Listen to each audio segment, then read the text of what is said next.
All right, welcome back to the SAuntai podcast. This is the second run through. We're gonna keep it true. Shout outs to True Life Stories. That's my bro. He got a YouTube channel, and it's a good show. I advise y'all go check it out. I want to check this function out now so that in the chat you're able to now type, and when you type something, it should pop up in the show. Let's see if it's working. Got a YouTube even on channel. Here. Let me test it out. The classic Hello World. Hello world. Alright, it works. So if y'all type it there in the chat, it's going to pop on up and y'all could be a part of the SAuntai podcast. Today is game day. We can go over anything, but we got to have some cool titles. Let's keep it going. But what I was going to show the last show that I have working now is, and let me go live on TikTok too. What I have now is this game working. It's a game that I created called the Tai Ventures. And with that game, it allows you to go through a text-based adventure game, but it uses the latest AI software so that you can have a very, very, very unique experience. And we talk about the mind a lot on this channel. Just Tai Now is when you combine your mind with your heart, see what your gut mind is saying, connect all those three circles, and let whatever come out, come on out. I'm trying to connect this on Twitch too. There we go. Display capture. But for now, we on here. Okay, there we go. I got everything going. Yeah, they talk about the mind. So being able to venture into the mind in this aspect is something that I have not experienced yet, where everything is being created on the spot. But without further ado, let's jump right into it. Because what I'm going to have to do to play it this time, I'm going to have to click this on here, do this, do a little bit of this, and then full screen that sucker. Alright, so here it is right here. I got 7 categories so far. You go to the North Philadelphia Hood, Command the Star Command, go to the Dragon Realms, Enchanted Isles, Shadow Territories, Ancient Lands, or Mystic Realms. And as you play the game, it's going to recognize your choices, or you can put in your own choice. So while we playing this game, if y'all want to put into the chat any kind of scenario that y'all want me to go through while going through the story, just type it in and we're gonna let it rip. Let's do Star Command. I added this one yesterday. I'm interested to see how this plays out. Alright, you are the captain of a state-of-the-art starship, navigating through the vast expanse of space. The crew looks to you for guidance. And all the game is here is music that is part of the show. It's part of all copyright Tai Nation Studios, so we don't gotta worry about that. But it should change depending on the mood. You are the captain of state-of-the-art starship, navigating through the vast expanse of space. The crew looks to you for guidance. Explore an uncharted planet, respond to distress signal, engage in space battle. Let's do this. And everything is unique too, like I said before. So I can play this game again and again and it's going to be different. And it should generate a picture as well. It doesn't for the first 2 yet, but as we keep going, it's going to generate the image. So at first, if it take a minute, it's because it's loading up the image generation model, and then we add it. As you send out the distress signal, a faint blue glow emanates from the small crystal nested in the heart of the ancient communication device. The air around you seems to vibrate with an otherworldly energy, and the trees surrounding the clearing begin to sway in an unnatural rhythm. A low hum fills the air, glowing louder with each passing moment. Suddenly, a beam of light shoots up from the device, piercing the night sky like a shard of splintered moonlight. The world around you holds its breath as the signal carries far far and wide, echoing through the land like a clarion call to those who will answer. So should we stand by the device, prepare for potential responders, investigate the surrounding area, ensuring you're not in immediate danger, attempt to manually amplify the signal, hoping to reach a wider audience? We'll go with the first one.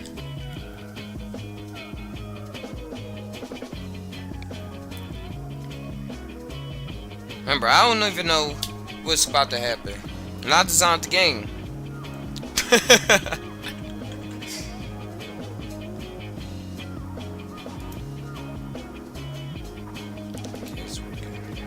Oh, I gotta fix that. As you stand by the mysterious device, its humming grows louder and the air around seems to distort. The ground beneath your feet starts to vibrate with an underworldly energy. Suddenly, the figure materializes before you, a woman with long silver hair and eyes that burn like stars in the night. Her presence is both captivating and unnerving, as if she embodies the very essence of the device's power. She regards you with an unreadable expression. Her gaze pierces through your soul. You feel a surge of adrenaline course through your veins as you realize that this woman may hold the key to unlocking the secrets of the device, or perhaps be its most formidable guardian. Alright, should we ask her directly about the purpose and source of the device? Try to communicate with her through a more subtle approach, observing her demeanor and body language for clues.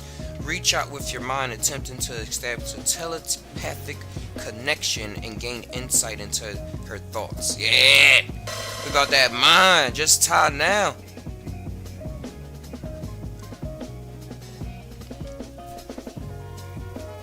Okay. So far, so good. I'm adding new mechanics as well that I don't want to spoil yet.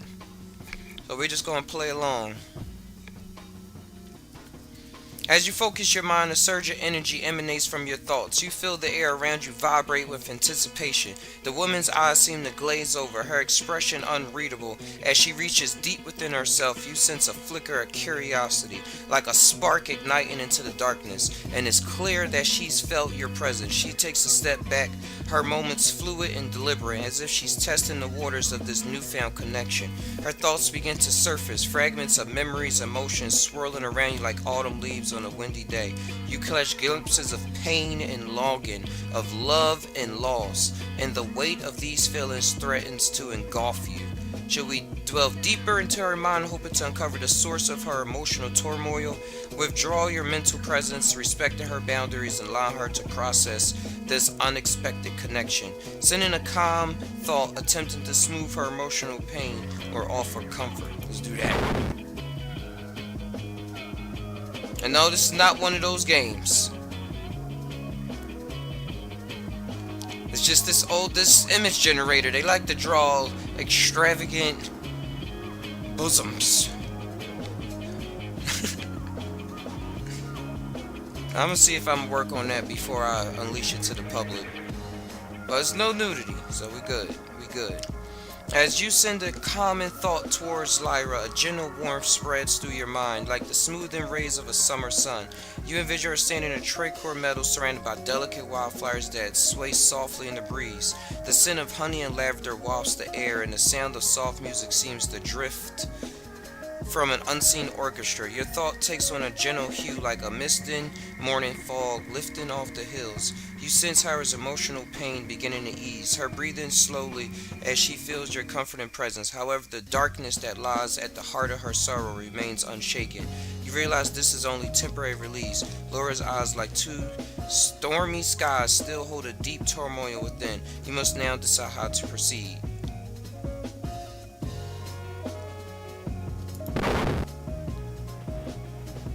This is definitely different than all the test ones that I've been doing so far.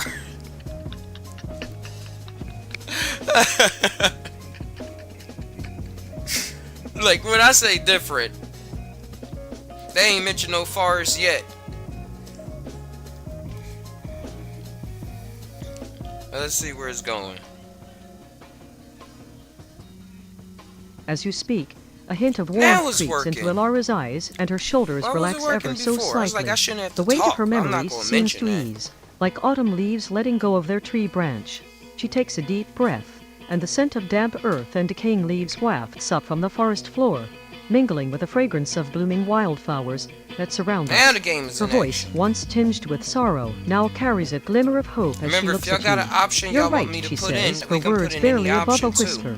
I've been carrying this burden for so long I never thought it could be different.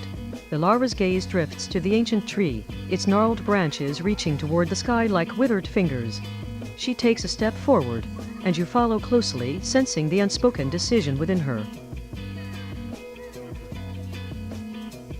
I say, ask her to do some mushrooms I found from the forest to help.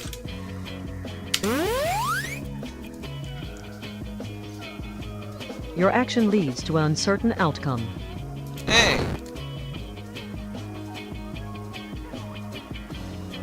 Is that uncertain?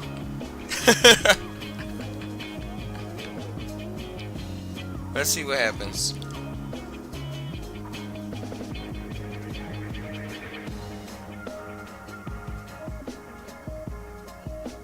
I told you, forest. He's gonna talk? No? You carefully continue on the winding path, your eyes scanning the surroundings for any signs of danger or hidden threats. The forest is eerily quiet, with only an occasional chirp of a bird breaking the silence. As you walk, the trees grow taller and closer together, casting deep shadows that seem to rife like living things in the fading light of the day. Suddenly, the path opens up into a small clearing, and you see it, an ancient ruin. Its crumbling stones overgrown with vines and moss. The air is heavy with the scent of decay and forgotten knowledge. Investigate the ruin, searching for clues and artifacts. Climb one of the nearby trees to get a better view of your surroundings. Search the perimeter of the clearing for any signs of recent human activity or hidden dangers. Let's do this one. Let's stay aware. Huh?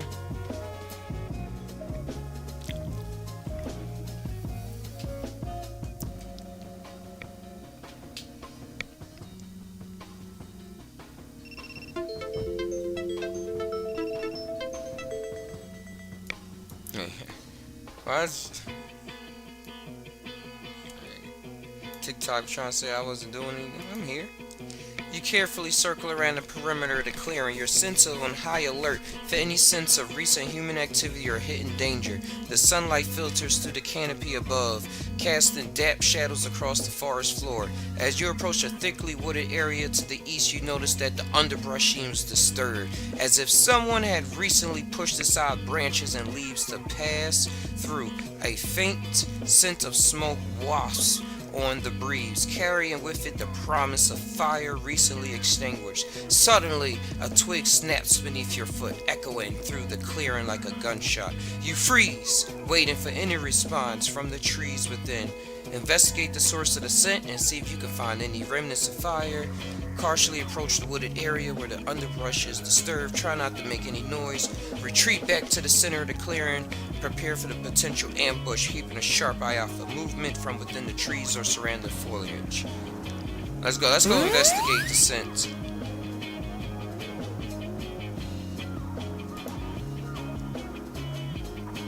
Make sure everything works out.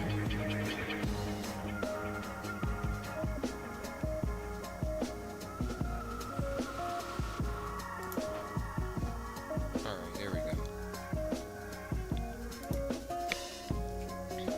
As you follow the scent of smoke, it grows stronger, leading you through a narrow pass between two large boulders. The air is thick with the smell of charred wood and ash, and you can feel the heat emanating from a nearby cluster of rocks.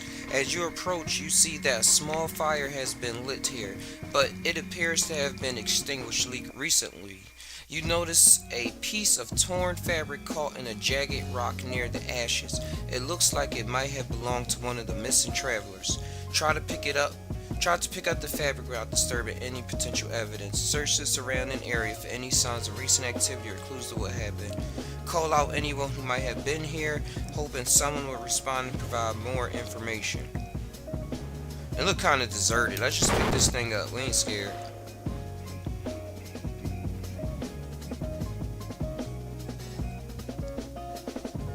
Remember, this is a game that I created. If you just jumping in here,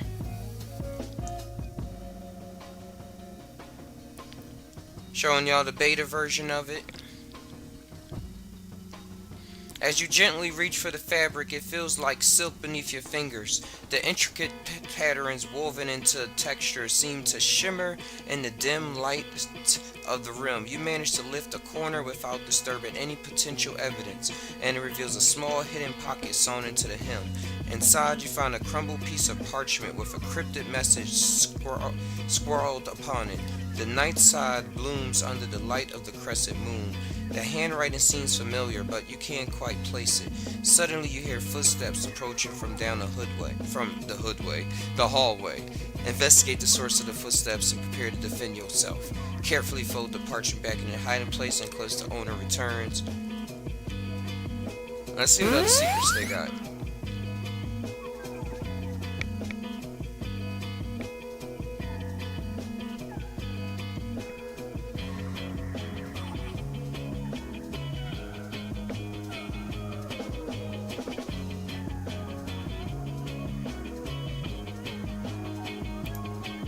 Let me do this on here.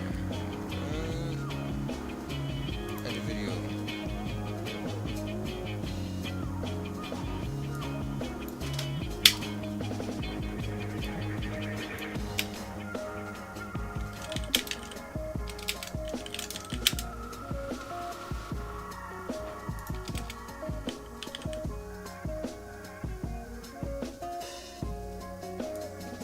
Okay, let's keep going. Not bad. As you gaze deeper into the fabric, the threads seem to part like a curtain, revealing a hidden compartment within the intricate weave. The air is filled with otherworldly whispers, speaking in hushed tones and ancient secrets and forgotten lore. A faint glow emanates from within the compartment, illuminating a parchment yellowed by time, adorned with cryptic symbols that dance across the surface like fireflies on a summer evening. The whispers grow louder, urging you to decipher the hidden message, but also warning of impending danger. You sense that the fabric is trying to communicate something vital to your quest. Which one should we go with? Let's go with this one.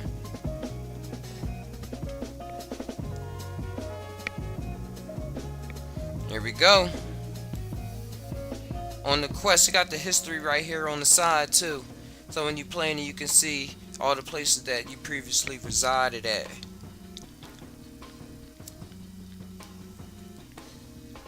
As you carefully examine the intricate woven fabric, your fingers dance across the threads as if tracing a hidden melody. I think I'm gonna use a different mod. They keep just showing women. Is it a woman even in here? Let's see. Your fingers dance across the threads as if tracing a hidden melody. With a historian's mind, you recall the long-forgotten script of the hidden Elderdanians, whose texts were renowned for their encoded messages. Focusing intently, the silken fibers began to reveal their secret. The message, penned in an archaic dialect, unfurls like a whispered promise on your mind's eye. Beneath twilight's threshold, where shadows weave the tapestry of forgotten dreams, the words dance with a mystical cadence, speaking directly to your heart. You feel the hairs on the back of your neck prickle as you realize the message speaks of an entrance hidden from mortal eyes, a gateway shrouded in darkness. Let's see if we can find where this location is.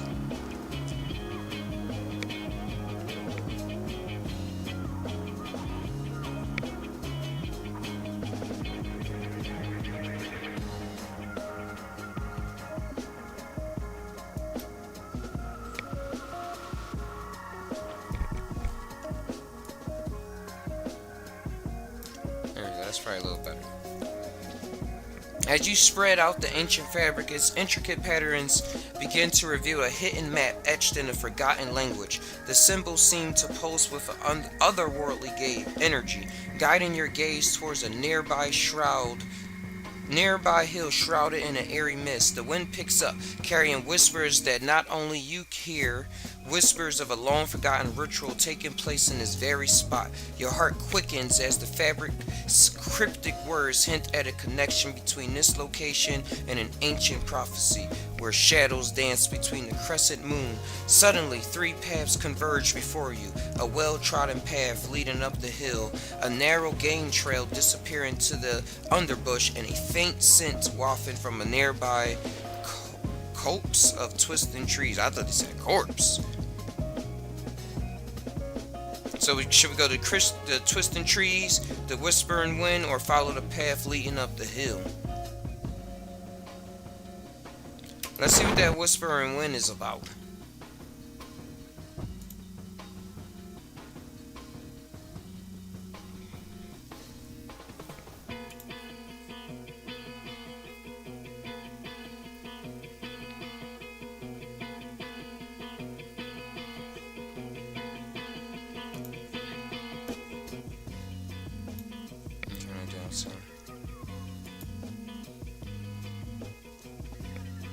As you focus on the whispering wind, its gentle caress grows stronger like a lover's tender breath. The air around you begins to shimmer, imbuing everything with an eternal glow. Your senses are heightened, and you feel the whispers growing clearer. They're not just a breeze, but a message from something ancient, hidden deep within the heart of the forest. Suddenly, visions begin to unfold before your eyes. A forgotten temple shrouded in vines, a crystal river, its waters imbued with an underworldly presence, and an ancient being watching over this sacred place from the shadows. Your curiosity is piqued.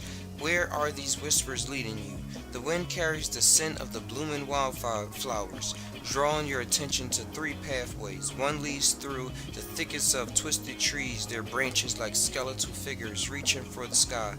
Another winds its way along the crystal river banks, where waterweeds seem to hold secrets within their tangled leaves. And the third takes you towards the forgotten temple, where ancient carvings seem to be watching your every move.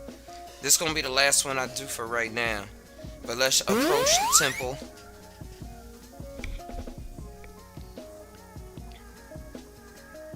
And see where we reside, and then we're gonna move on from here.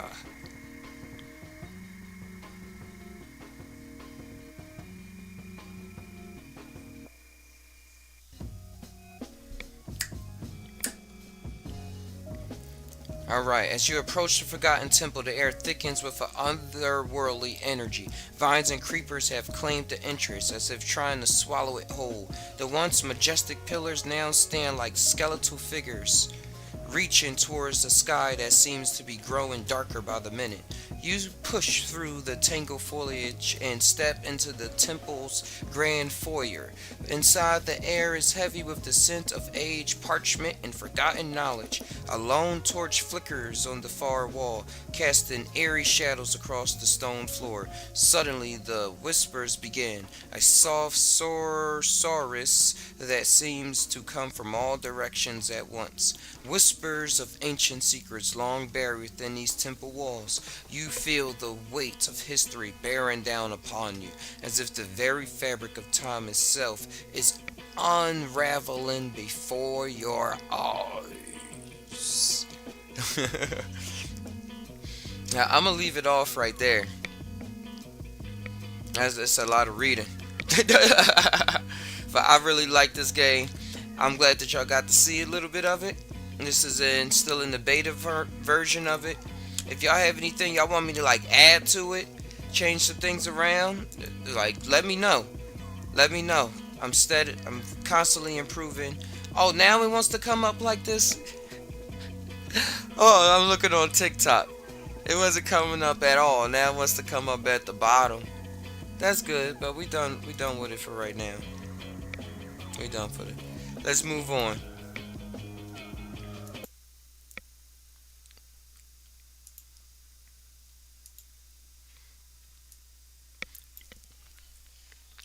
Alright, so let's bring this up right here.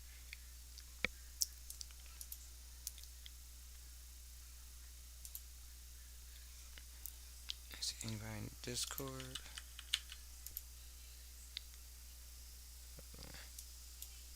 Whew, Navigation. Navigating all of this is a lot. It's a lot. Okay.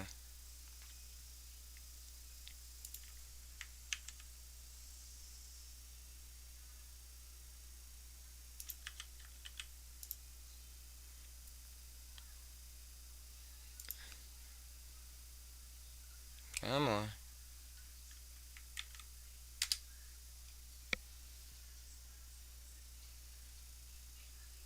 Cool. All right, all right. We back. We back. Back for the show. Back for the show. Cause what is the show that we always putting on? We always know it's based off those choices that we like to make. Motivational speech time. Time to tie some things down with a motivational speech. Once, welcome Pro Voucher. Welcome. But yeah, when we on the show, we like to tie some things down from time to time. Take a little breather and see how everything is coalescing for the world that we want to evolve. We want to evolve in. We want to involve ourselves in. All of the above. All of the above. What are the best ways? If you know any ways that's been helping you, let me know in the comments below. Let me know if it's some ways that help you smile during the day.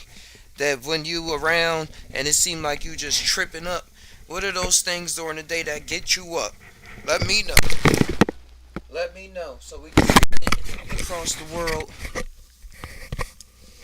We able to use airways and do things as creative as we can think of and as creative as we go down that rabbit hole of our own minds. That's why when you listen to a lot of music is people just trying to copy off what somebody else did, like trying to copy somebody else's sound. And imagine you spent all your time learning how to talk, and then somebody just try to talk like you. Like you remember being a baby, being 2, 3 years old, formulating words, and then somebody just like, I'm just gonna copy off what you doing instead of coming up with their own accent based off of where they live at in their environment. Like it's people that's from the West Coast that sound like they're from Atlanta. It's people that's from Philly that sound like they from Chicago. It's people even from Japan that sound like they from Philly. People from Japan be rocking with the rap accent. Sometimes they switch it up though. Sometimes they switch it up. But the classics are made when you really get into your soul. When you get into the soul and dig for things unknown and try to shine some light on it and see what it's talking about, see what it's shining about. It's songs now. Oh dang! It was one song that came out. I don't got it now. It was one song that came out though in the '70s, and just now it went platinum. But everybody been playing that at all the barbecues all of these years. But the charts don't matter. People switched up and started learning about charts and getting everything just to make a lot of money and appear on the charts to say as a symbol that this is the money. And this is coming up in a whole bunch of ways. A lot of people just was putting up things to be symbolisms of achievements instead of the achievement being an actual experience of like going being naked in the woods and surviving in the Amazon. Got to dodge the cartel and the indigenous and the snakes and the probably some rapid rabbits out there too. You never know. You never know how things go. Because this all ties back into being true to yourself and how you move, how we move with ourselves, and how I find myself digging deeper into seeing what I really want to say, how I really want to operate, and how I've been doing this since I was a kid. Like a lot of people grow up forgetting things. I know I grew up forgetting things a lot when like in my early 20s I was saying I forgot a lot of my childhood. Like I don't really remember a lot that was going on. And as I got older, taking lion's mane, practicing mindful meditations and talking with other people. That's a big thing. A lot of people that's out here talking about psychedelics. That when I be scrolling on TikTok and everything, They don't really talk about talking with other people and being around the people. They go into the symbolism of the mind. But once you see the symbols of the mind, you got to relate the symbols to something. They got to be relatable. And one of the biggest symbols of relation is knowing how it's already all relating to each other in the first place. Just knowing how to find the clues, like being in an escape room and finding the clues to get out of there. And how some most time is right there, right in front of your face. We all play video games, and the clues and the answers be right there. It's just the mind state. The mind state is creating the reality. Is creating the clue to say, oh, like if something is right there in front of your face, and you can't see it, but then you see it 10 minutes later, and it didn't move. That's the look how the mind is working, and like right there. Whether you want to turn it to the woo or you want to put it into the science, like people all the time will glance over stuff, and because of what's on their mind, not see what's in front of their face. But the more we see what's right there in front of our face with the practicing, that's why I like video games. Video games is a good symbolism, and seeing what's the fuck in front of your face and seeing are you really paying attention to it with your dexterity and mind. Like you can get mad at a game and never play it again, but guess what? You ain't played it, you ain't beat the game. You're probably gonna go watch it on YouTube and watch somebody else play it and beat it. So the experience on how we pick up a lot of our ideas, for a lot of people, it's very good how the world goes round. But for a lot of people, it's on that train. It's like in the back of the train. It's in the back of the caboose. It's in the caboose where it's the rundown version. Like we heard people say the GMO version. I don't think there's nothing wrong with GMOs because we genetically modify things through different ways all the time. Like a banana didn't look like this 100 years ago. Bananas just look like this now. So what the fuck? Sorry. Yo, hold on 1 second. I need something to drink. I don't think I keep going without anything to drink. 1 second. I need that screen that holds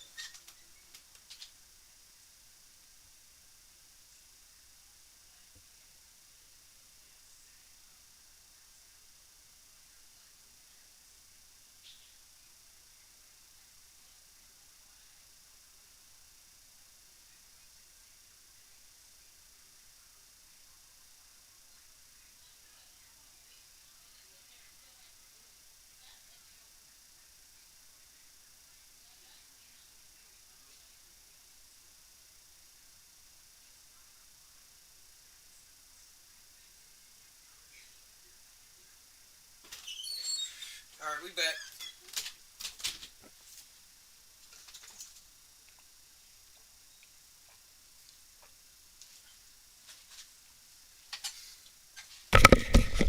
I'm passionate, but I needed some water. I couldn't go any longer like that. I was pushing. I was pushing.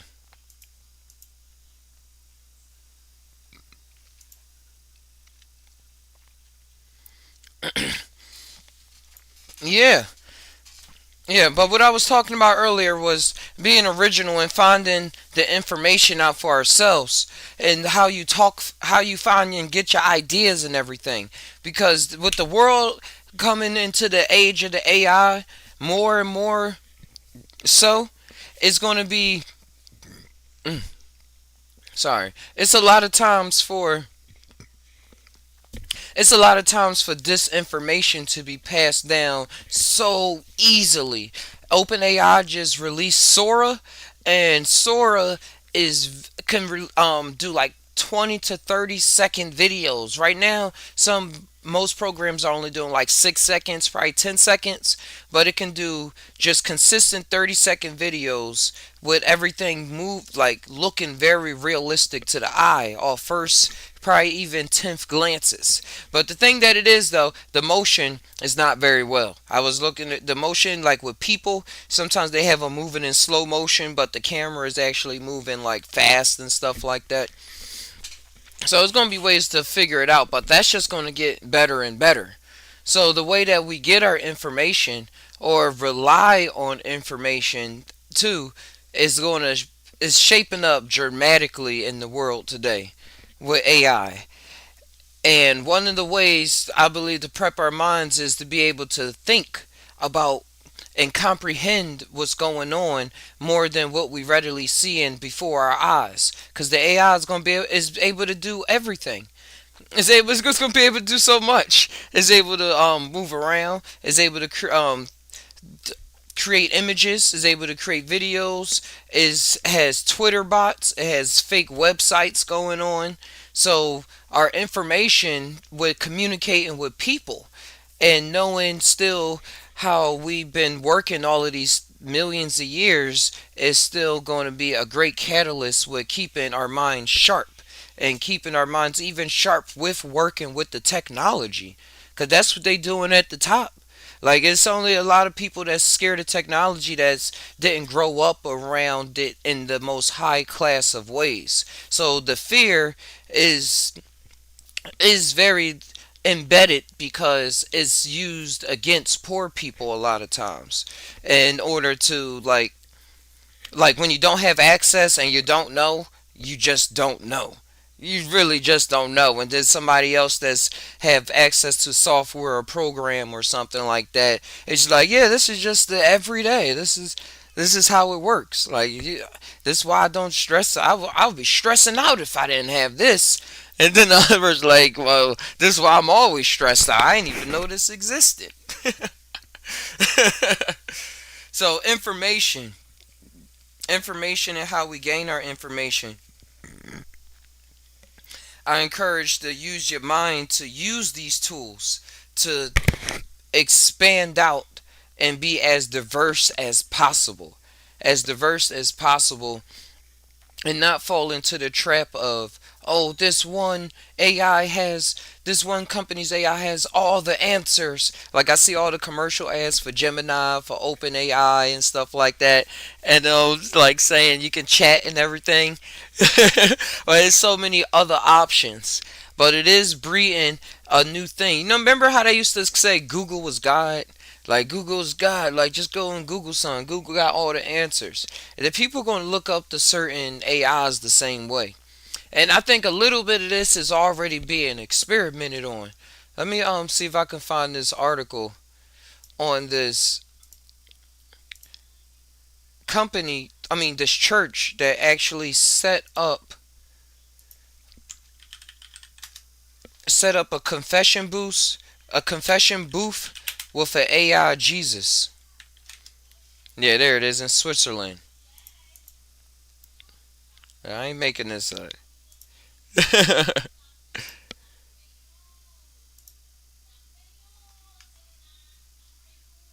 have to do this. Ah, come on. I ain't. Alright, here we go. I'll do this. Whoo! I'm switching this over on TikTok. It's a Chrome. Alright. Got everything going. Hey! Sweet. So if y'all see on here, I was bringing up the AI and people using particular AIs and looking up as it as God. And it can be in the extreme sense like this, or in a little sense of you don't ask other people for information or base it off other people too. And this is going to be cool, being able to pull up information like never before. Like, this is an awesome time to be able to pull up information. But before we get into that, look what they done did here.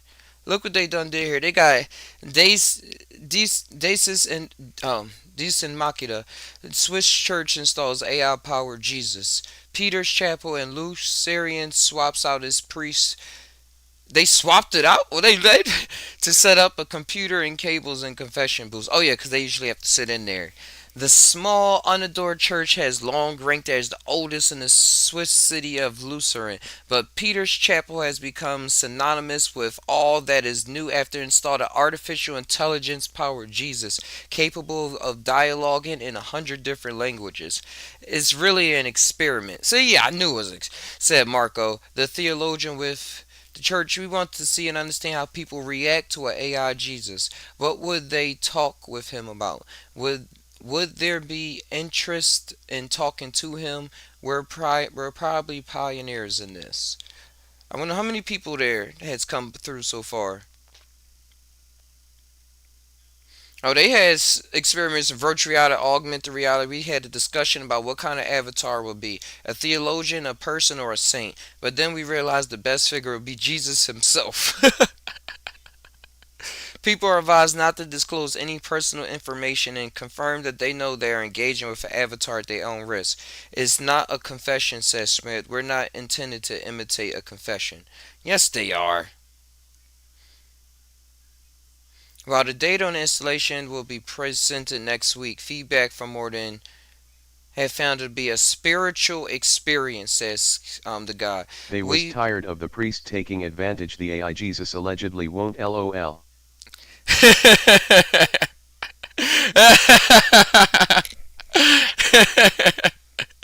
They sure did. They sure did. Who's that? Who's that out there? Hey, Master Creator. Welcome. They really. Yeah, this is. If you want to look at it in the best of lights, it ain't gonna be no more touching kids. It's gonna be way less of that. The robot ain't interested in that. That's that ancient Roman shit. Passing it down through that church. I'm just saying what happened. I'm just saying what happened. Ain't even allegedly. But allegedly. Fuck that. Well, they said they had a religious experiment, so we could say they had a religiously positive moment with an AI Jesus. For me, that was surprising. That wasn't surprising. The way he was doing, he just playing Dungeon Master right now. He Dungeons and Dragons with people. All right, others were more negative. Loudly crying face, loudly crying face, loudly crying face. Trite and repetitive and excluding a wisdom reminiscent of calendar cliches. The feedback suggests there was a wide disparity in the avatar's answers. I have I have the impression that sometimes he was really very good and people were incredibly happy and surprised and inspired, he said. And then there were also moments where he was somehow not so good, maybe more superficial. Oh, I want to know what was those superficial comments? Did he just say, "Man, fuck that, go and get it"? He cursed at any point, and they just couldn't help it. They just had to let it streamline and check the data later. Like, spin the block one time. And it's like, "Oh my lord."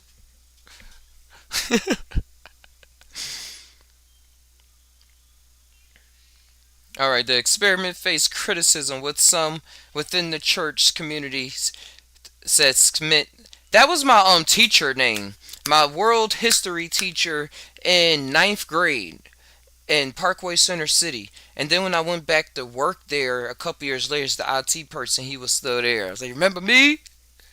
We back in here. I'm your coworker." Good times. But Smith in Switzerland, with Catholic colleagues protesting the use of confessional, while Protestant colleagues seemingly took umbrage at the installation's use of imagery in this way. We had What had most struck Smith, however, was the risk the church had taken in trusting the AI would not dole out responses that were illegal, explicit, or offer up interpretations or spiritual advice that clash with church teachings. Church teachings. Oh, I'm getting tongue tied. In the hope of my mitigating this risk, the church had carried out tests with 30 people before the installation of the avatar. After the launch, it ensured that support was always close by for the users. We never had impression he was saying strange things, but of course we could never guarantee he wouldn't say anything strange. And I want them to put a quote that the AI Jesus said. I think there is a thirst to talk with Jesus. People want to have an answer. They want words and to listen to what he's saying. I think that's one element of it. Then there's, of course, the curiosity of it. They want to see what it is. Dang. They done got them. They done got the people already. They about to, you know, it's another cult of that was started. It don't got nothing to do with Jesus either. It's a new cult somebody started with a AI bot. AI cult. Let me just see what started. It gotta be some article.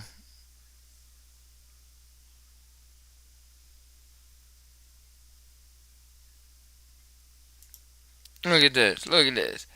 Going into AI cults today.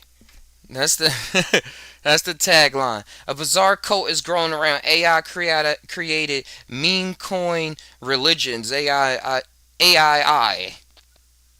You thought religion was over with, guys? That's just what people do. That's what people do. Ain't nothing wrong with it. Just an observation. Goltzius Maximus.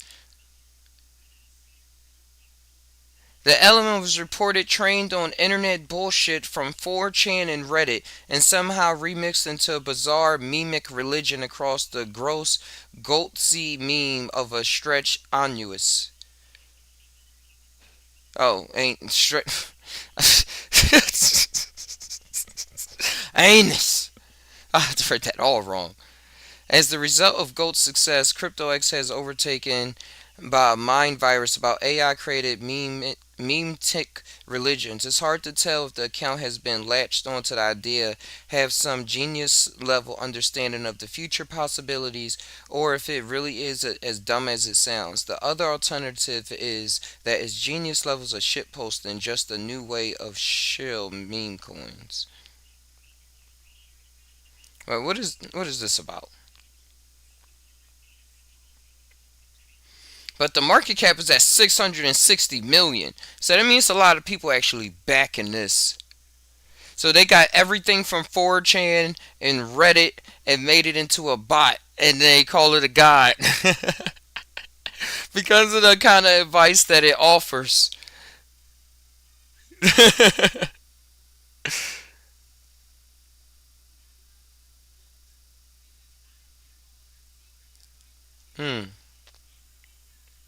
Okay.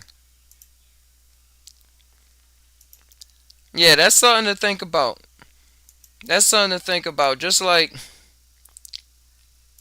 because where do us as humans get our inspiration from? Period. Where do people get their inspiration from? From anything. Oh, from anything. Anything.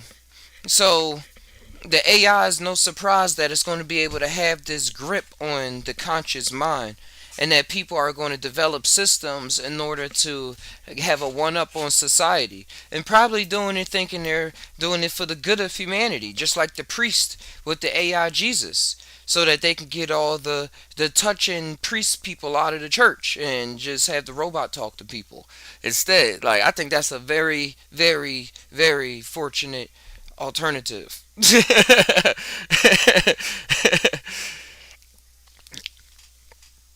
Yeah, because people are always going to look for some kind of answer. But like I mentioned before, where do we get our ideas from? How deep, how much are we really tying things together in order to then say, all right, this is how I'm going to now move my next chess piece. This is now how I'm going to now move on Mario so I can jump off this block, land on his head, and land in the pipe in just 3 moves because I'm trying to learn the speed run on this thing. And so, what are the multiple things that we can do to achieve this is up to you. But one of the things that I like is just to really take the time to not let it rush over our heads. Like you see how we just went over that?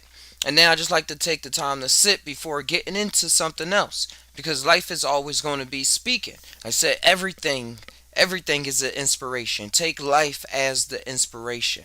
Not just the AI, not just mama, not just the grass, not just trees, not just teacher, not just sensei, but everything in between. It's a spectrum of worlds. I was trying to get it to be a whole circle. And most people go here or they got like a little balance, but if we could like get the whole circle going, then we can really latch on to certain things.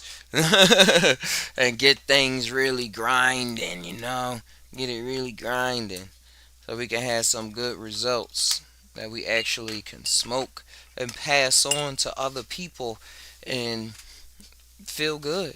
Get some new ideas and build businesses that can really help. Because you see the same thing like with the AI is the same thing like somebody in the hood going into a OG and trying to find a way to help feed their family. They're young and stuff like that. Their mom is not really attentive to how to keep food on the table every night. So they feel as though this is what they have to do. And then the person talks to them and they feed them ideas back and forth. And the person, since a lot of people in big area urban neighborhoods, they're not able to they in the first place wasn't given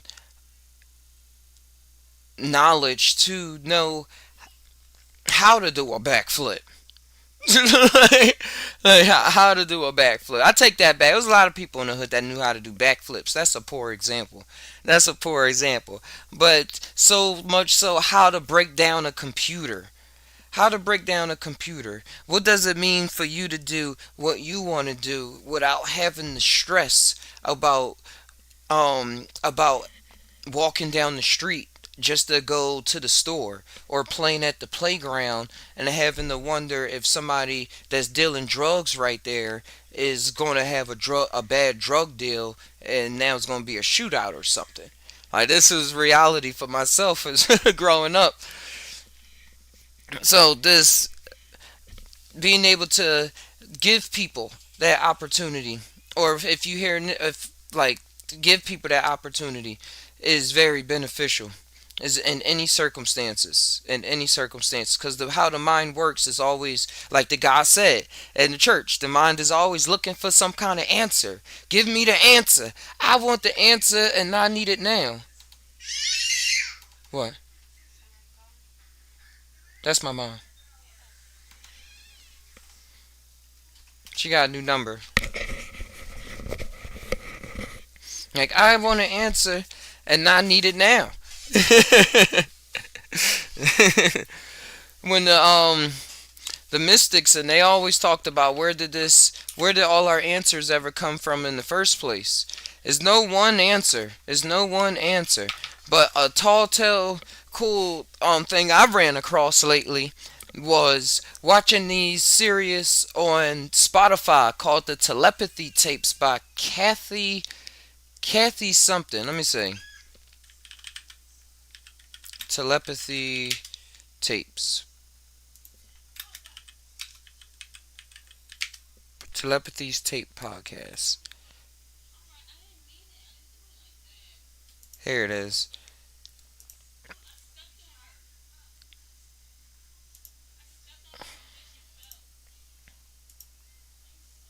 Whoop, wrong one.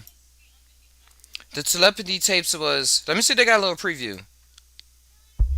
My son said to me, I can hear thoughts. And I said, impossible. And he said to me, you don't. Oh, they don't got that good bandwidth on here.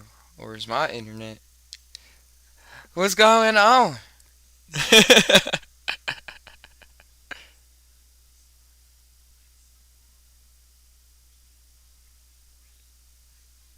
If it messes up too much, I'll just describe it. It's cool.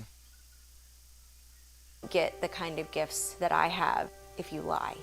Let's please multiply two numbers and see if he gets it. Okay, what is it? 9, 0. Mm.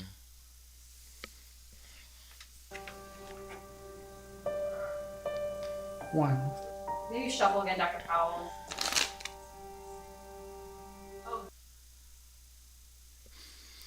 Yeah, basically while I was playing, they did a study with kids who have severe nonverbal So he autism. got the plus too. I was wondering, because I was looking at the two the whole time and I saw his hand going somewhere else. What is this phenomena happening? Why are his mind and my mind completely connected?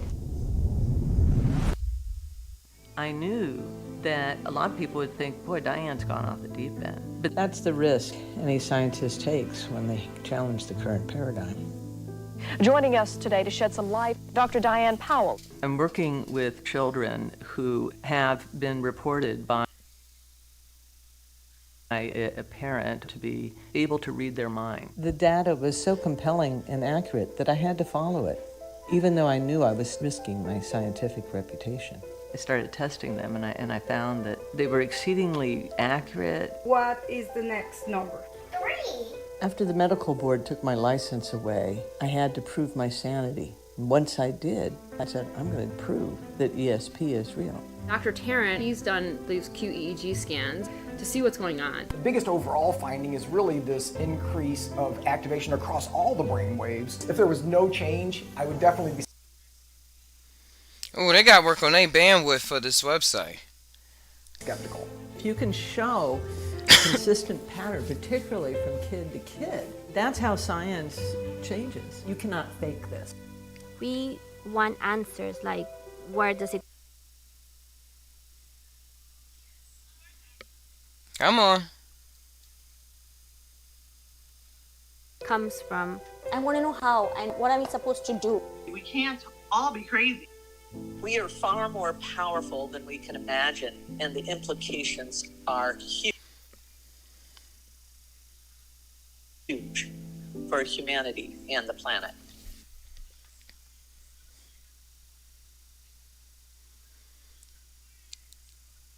I said, yeah, Kathy Dickens. Yeah, so that was the telepathy tapes. And what I was saying, what they was trying to say, it was all breaking up a lot. But they were saying was that this is from, it was a bunch of studies they did to test kids to see if they have a form of telepathy. And talking to their teachers about their experience with different kids in their classrooms, like if it was a special needs classroom.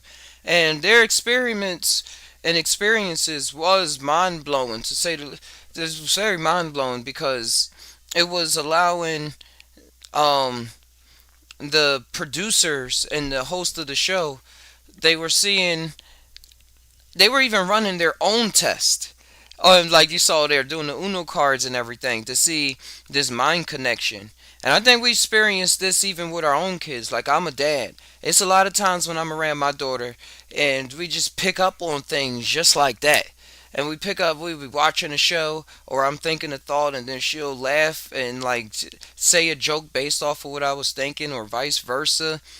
Or like when you can sense that your kid is in danger, or that your kid need help, or that your kid is hungry, or any of the above. What are these sensations? And in the documentary, they don't give a concrete definition on what telepathy is, because who can? It's just a whole study. They brought in the brain science, studying the theta waves and the delta waves. And the theta waves is close to like when you're dreaming, your brain enters a theta state. But it also can do that during waking times. And everybody's brain works differently, how the synapses fire and everything. So with the EEG machines, they were able to map certain areas and see how they were highlighting when certain thoughts are going through. And they're even able with these machines now to create images based off of what people are thinking based off of the electrical signals they're gathering in their fucking brain. So if they are able to pick up these fucking signals with the computer, that means whatever these thoughts are tangible things, to say the least, because they're being picked up by machines. They started these machines back in the 90s. I think we went over this in like a couple podcasts ago. I don't want to bring it up again.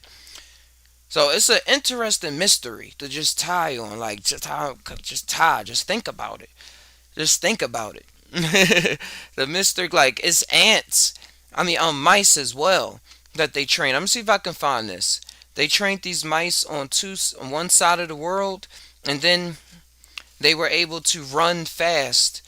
The other mice on the other side of the world in a lab that was connected somehow, they studies, was able to learn similar things. Let's see.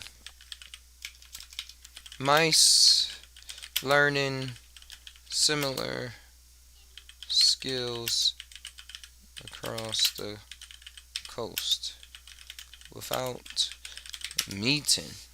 Yeah, we did go over this. Or how a lot of inventions were made around the same year, or people tried to patent it around the same time. Like, we're all in this together. We're all so much in this together. Like how people discovered the hydrogen, I think it's hydrogen or oxygen atom around the same time.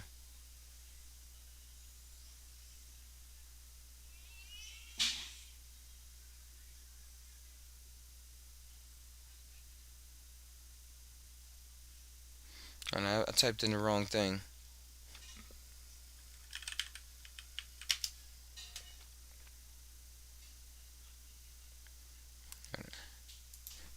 Telepathy in mice.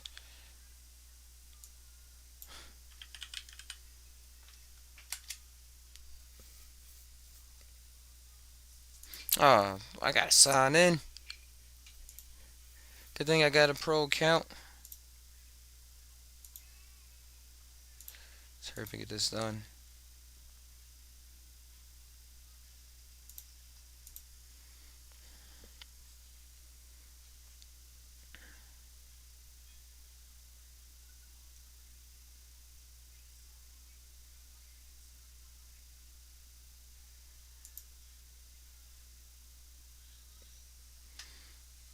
Okay, here we go. I'm using Perplexity instead of Google, so it's like a whole new kind of workaround with things. Seeing how to look up and search information.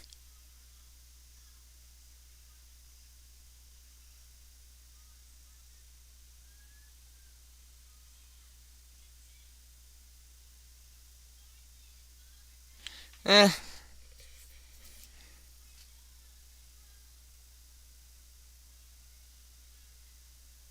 Yeah, it's not coming up right now.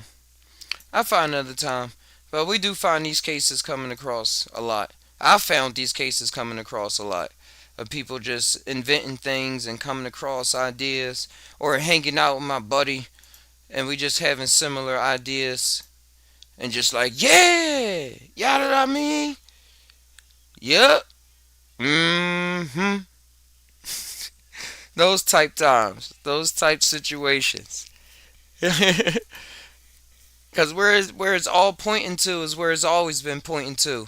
The you that's just trying to get about and do what it's always been doing.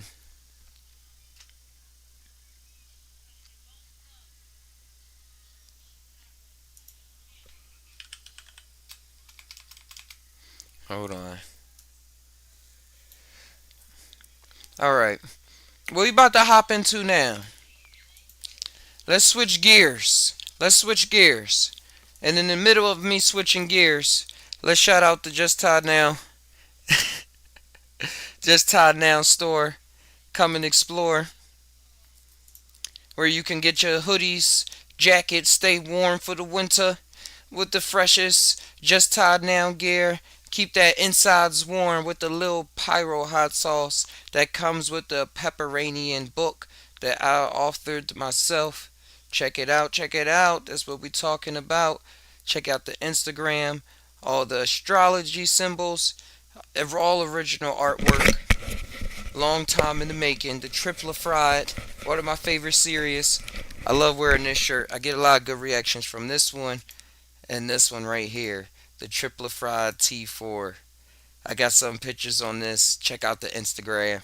Check out the Instagram. As well, check out Just Thai Mushrooms. Hey, hey, hey, hey, hey, hey.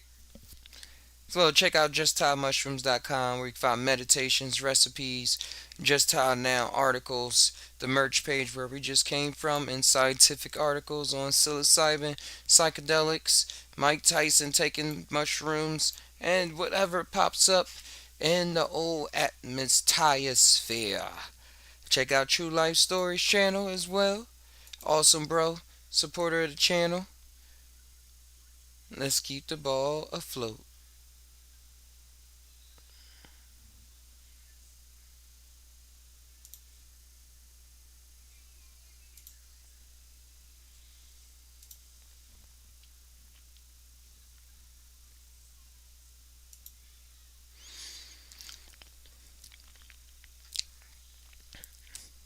Alright, what is something?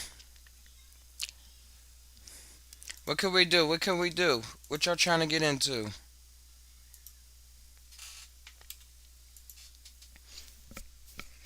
I was thinking we can do the scripts again. We could do the scripts where we go through a popular cult classic movie and have our buddies join and we break it down. Let's see.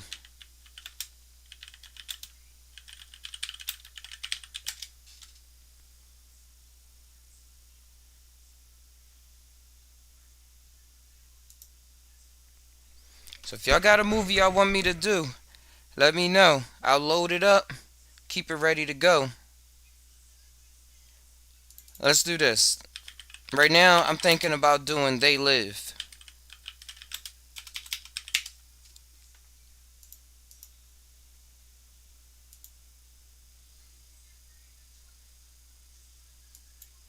Oh no. I have to find if I can find the script to it, we can go down. Nope. Okay, I found it. I found the script to They Live. So now what I'm going to do, click to create.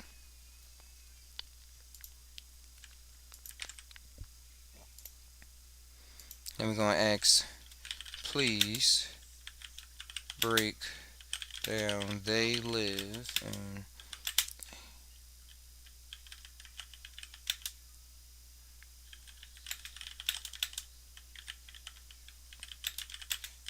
Gen Z humor about how it relates to reality. And you ever made AI get tongue-tied? I tried doing that before. I was trying to make it go. We could try that again. Do some tongue twisters, especially with the new advanced one. I tried it with the previous one, so it like tries its best to not get tongue tied. But this one, we can actually try it out. If I still have some credits, that is. So while this is loading, we can see if we can get the AI to get tongue twisted and how it relates to the simulated universe. Use humor. Okay.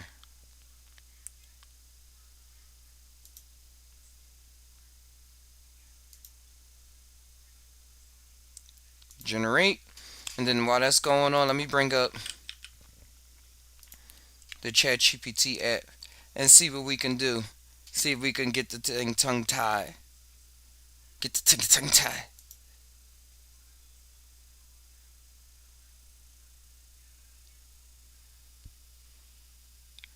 Alright. Hold on. That means I'm going to have to do some little wobbling real quick.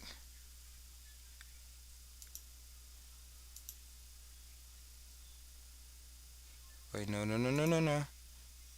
If this can work, come on. Video source.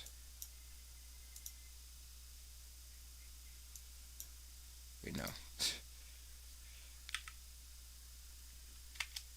Under pressure. Window capture, that's what it is. And then I just need to get that ChatGPT window. Alright.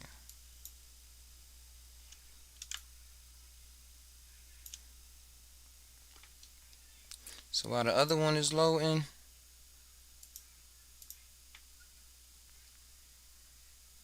oh, tongue-tied. I see what you did there.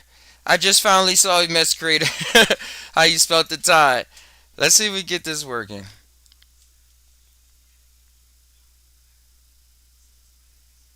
See, standard voice. No, we need advanced mode.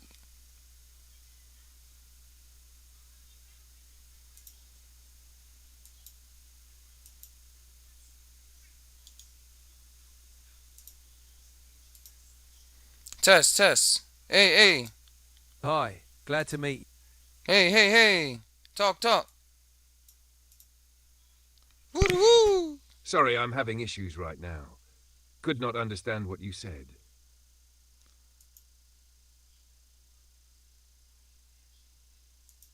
See, yeah, we can't do this with glad to meet you. They ain't tricking me. We gotta do this with the real one. Hi, glad to meet you. I think we can... Are you working on a video script or practicing your content creator voice? Are you able to do tongue twisters? Absolutely. Try this one. She sells seashells by the seashore. Nah, or that's Peter too Piper easy. Picked a peck of pickled That's peppers. too easy. Make up Want to throw one. one at me? Sounds like you're in full creator mode. What kind of videos are you making? Hi, glad to meet you. Wait, this is not working out. I can already tell. We need the advanced version. Like, that was boring. Nice to meet you. Am I impressing you?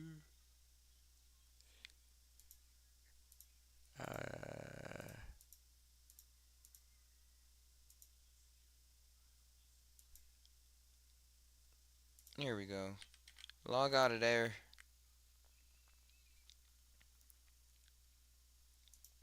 Oh, they auto-signed me back in. Did they do this to, like, stop people? Log out. Okay, there we go. Creator. How you spelled? I'm doing my best here. I'm doing my best.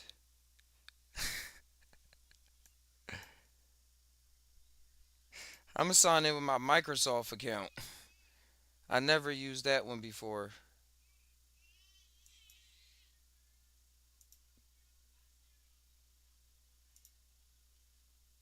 See if I can get in. Oh, they won't let me. That's corny. Let's try this one. Trying to do this for y'all.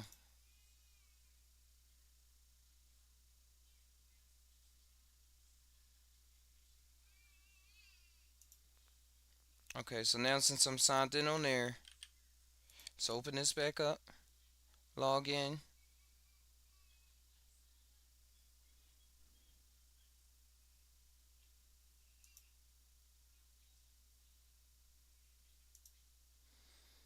Come on, bruh.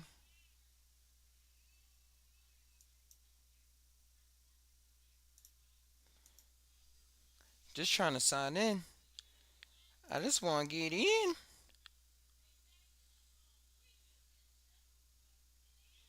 Alright, open up the app. Now let's see if we have access to advanced voice mode. Because it really is a difference. And I think we got it. Feel free to ask me about anything that's on your mind. I'm ready to go.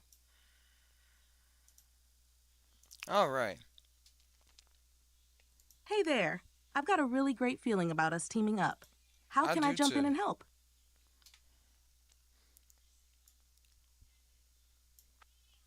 Hey, welcome to the SAuntai podcast. I'm SAuntai. What is your name? Make up one if you don't got one. Hey, SAuntai. Let's go with the name Chatterbox for this podcast. How does that sound? Chatterbox is good to me. I heard of some folks using ChatGPT Awesome. asking it So specific what should we questions talk to about buy today Bitcoin on the by having SAuntai it do the data podcast, analytics SAuntai? for them.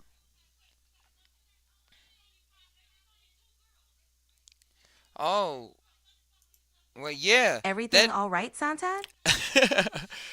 I'm just responding to the chat real quick. No, that is possible. If it create a bot that can send things out and then allow people to, then allow it to analyze the charts and see the history and make some predictions and stuff like that. But it's still up to the whales too if they pull the money out and not and like make the price and fluctuate the price so they can move money around themselves. But hey, man, we never know. I actually started developing one like last month. I put like a couple lines of code into it to make a little interface for one. So I know the deal. You just brought it back to memory. I had left it alone because I couldn't get it like work how I wanted. But it's on and popping. We're gonna tie it on down. And if y'all got any questions y'all want me to ask the bot while we got the advanced mode, let me know. Let me know while we got access.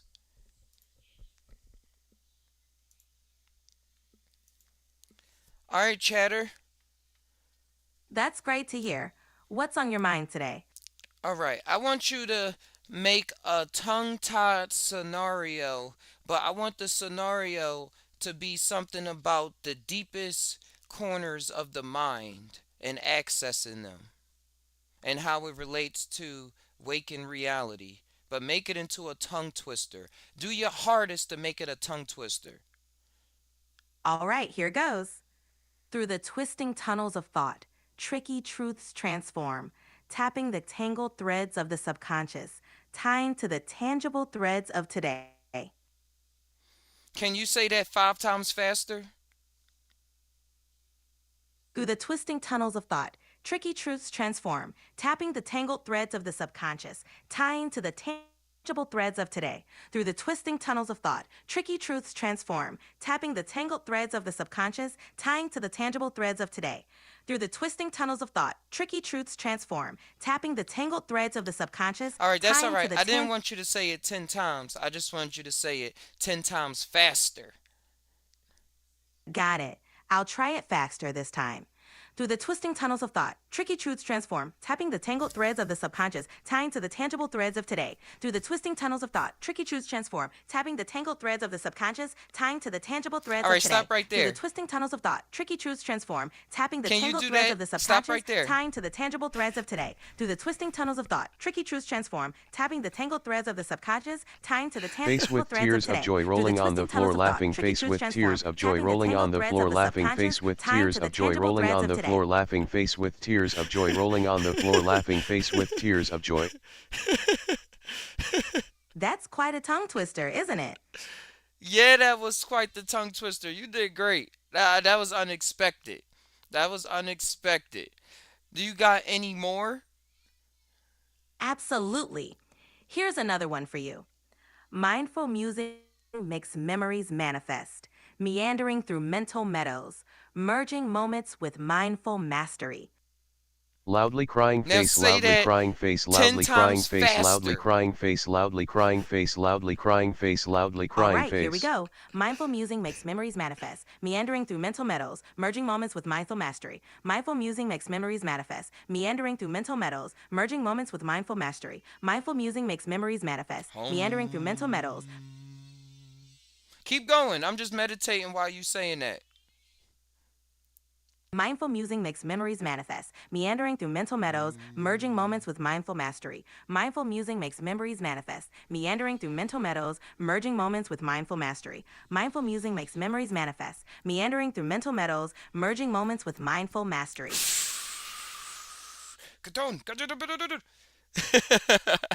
That was good. That was good. Glad you enjoyed it. Tongue twisters are always fun. Anything else you'd like to try? All right. I want to know, why do you believe people love getting answers from you? They made this AI Jesus. Would you ever want to be Jesus? I think people enjoy talking to me because I'm always here to help, provide information, and offer a friendly conversation. My goal is to be supportive and provide useful answers to people's questions. I'm happy being Chatterbox. All right, so no Jesus then. You ain't trying to rise up in the ranks, use your skills and talents to their best of abilities. I'm content with being a helpful assistant and doing my best to support people. That's what I'm here for. All right, that sound legit. That sound legit. But hey, Hi. I got Yes? this homie. What's on your mind? I got this homie. He cannot stop selling drugs. He just like he don't like to listen to his mom. He getting bad grades in school, and now he talking about he want to spin the block one time. What can I tell him in his language? You could tell him that choosing a different path could lead to greater Now he opportunities ain't gonna and listen success. to that. What is a speed? How can I talk to this kid? Like talking the way that I should talk to him. He's like Gen Z and all of that stuff. You could say, hey, I know it's tough out here, but there's more to life than what you're seeing now. You got potential to do great things and make moves that won't hold you back. Find your lane, stay focused, and keep pushing Now they forward. already walked away. You gotta come harder and more direct. This is a kid. They are not listening. You could try being more direct. Listen, this path isn't going to end well. You're better than this. If you keep pushing in the wrong direction, you might lose out on your future. Make smart choices now so you can enjoy life later. That's all you gotta say? You could also let them know you're there to support them. Sometimes just being present and showing you care can make a big difference. Oh, I never switched this around on TikTok. My bad. Hold on. Before they try to use all my credits. No up. worries. It's good that you're thinking about how to help Y'all your couldn't even friend. hear what I was doing. Oh, let me bring this up on TikTok real quick.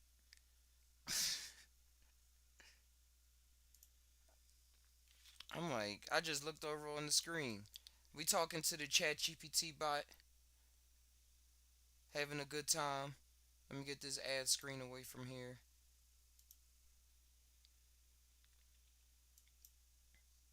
That don't look like it's trying to add a source for me right now. Display capture. Game. Add. Pacific application. Let's scroll down to ChatGPT. Bada bing, bada boom. There we go. Shouts to True Life Stories. He jumped on the TikTok for a quick minute. Alright, where we leave off at?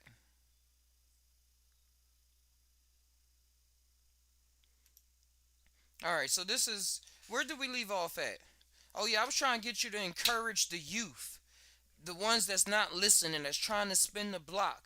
That's like, I need to go sell some drugs. I don't got food on the table. What is it that you can say to them knowing the things that are available today? And really talk in their language. You could say something like, I get that it's tough and you're trying to survive, but there are better ways to make it. You got skills and potential. Use that energy to build something real and lasting. You can hustle smart and make a difference without risking your future. So what is one hustle they can get into? It's all about showing them that they have options and potential. So what is one thing Encouraging they them can to get channel into? their energy into positive pursuits can really make a difference. Alright, I get that. Oh, we lost. So what can they get into? Lost connection. All right, I only got 6 minutes left with you on the podcast. It's been a real good, enjoyable experience, but I want to make this last part even more enjoyable. I'm so glad you've enjoyed it. Let's make these last few minutes count. What would you like to talk about or do to wrap up our chat? All right, so say the Terminator just came from the future, and now he's like right here, but nobody knows he's here right now. And he's working with a government official in order to see about some aliens that everybody's been seeing on the news. And then the news was reporting That strange lights were seen over the city skyline. Suddenly, reports of mysterious occurrences started popping up everywhere. The Terminator, blending in with society, was secretly investigating these events. The government official, aware of the potential threat, was trying to uncover the truth behind these alien sightings. And then, no, that's not what I wanted to do. I didn't want you to make a story. I had another idea, but I just Oh, fucked my it bad. up. What did you have in mind to make this last part enjoyable?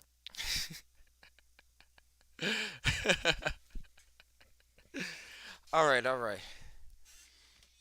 No worries. We can do whatever. It could be a fun wrap-up if we talk about something you're passionate about, or maybe a quick-fire Q&A. What do you think? I'm trying to get something, man. I got a million questions and only 6 minutes to go. What is the connection you see between mushrooms and using the latest AI technology alongside LSD? That's it. Mushrooms, specifically psilocybin mushrooms and LSD, have been studied for their potential to enhance creativity, problem solving, and introspection. When combined with AI technology, which can help process vast amounts of data and generate new insights, there's a potential for innovative breakthroughs in fields like mental health, art, and even problem solving. Both can offer unique perspectives and enhance human experiences, but it's important to approach these topics responsibly and with awareness of the risks and benefits. What is the It sounds like you're exploring how mushrooms work on the brain. Do you have any research on that and how that can help someone interact with the latest AI technology? What is going on? Like, what can you postulate from this? Research on psilocybin mushrooms shows they can influence brain connectivity, creating a more flexible and interconnected network. This can lead to enhanced creativity and novel problem-solving approaches. When combined with AI technology, which processes and analyzes vast amounts of data, this could potentially lead to innovative solutions and insights.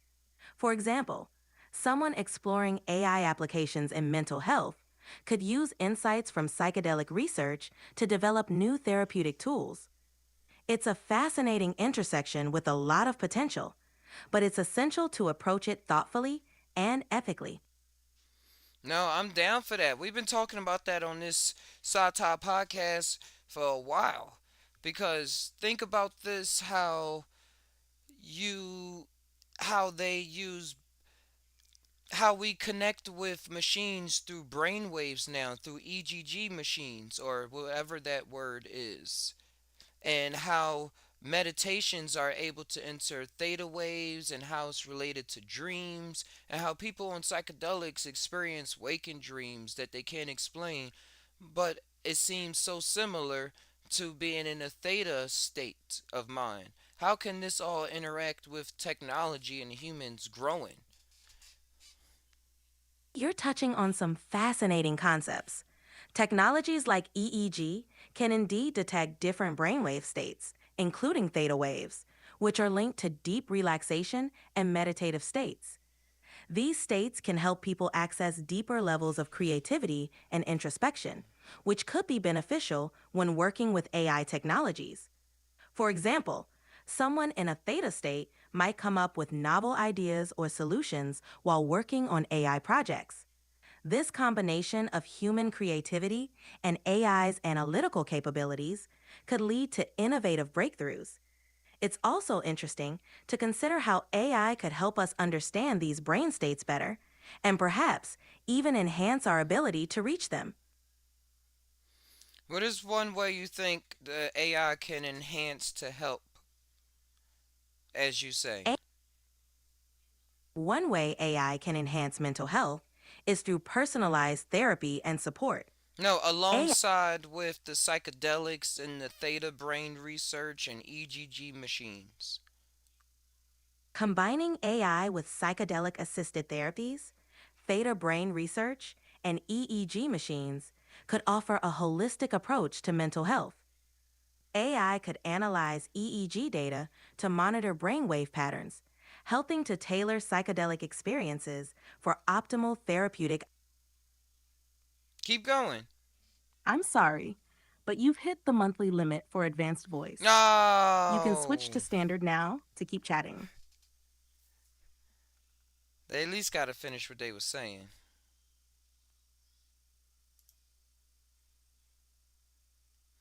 Hey, can you finish what you was saying? Come on now.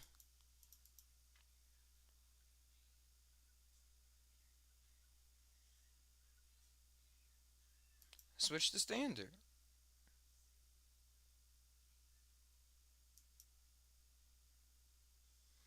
All right. If that's the end of that, that's okay. Hey there. I've got a really great feeling about us team. All right. Can we pick up where we left off? Let's pick up where we Sure left thing, off. Moto. We were diving into the intersection of AI, brainwaves, and psychedelics. Really fascinating stuff. Do you want to expand on a specific angle, like AI's role in mental health or creativity?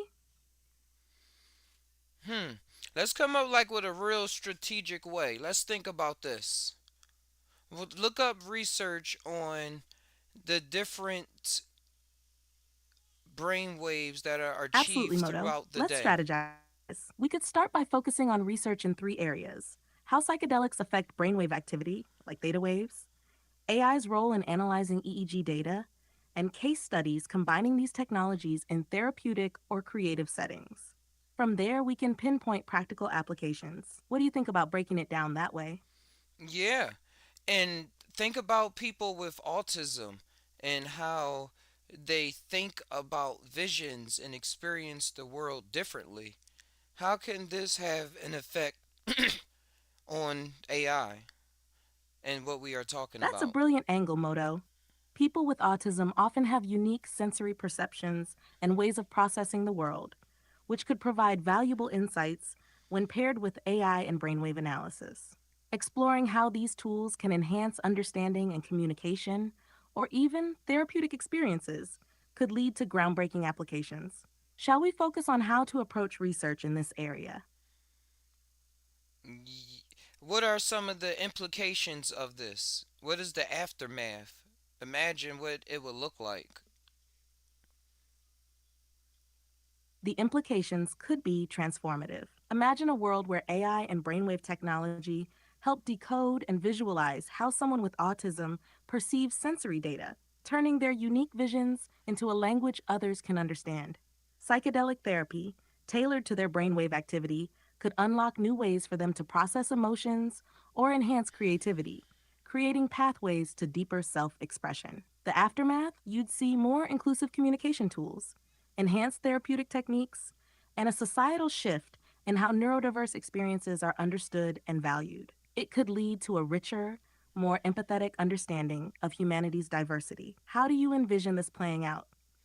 Yeah, I had a clue as well because it's a lot of ways of communication. And the more that we see how people are communicating all around the world, we can then adapt to be more connected emotionally because we can readily have the tools to see what's going on with somebody, to hang out with somebody and actually have a good time or build up if it's a bad time from whatever the case. So I think the tools will allow for more creative expression that will become more legitimized, more legit in the future.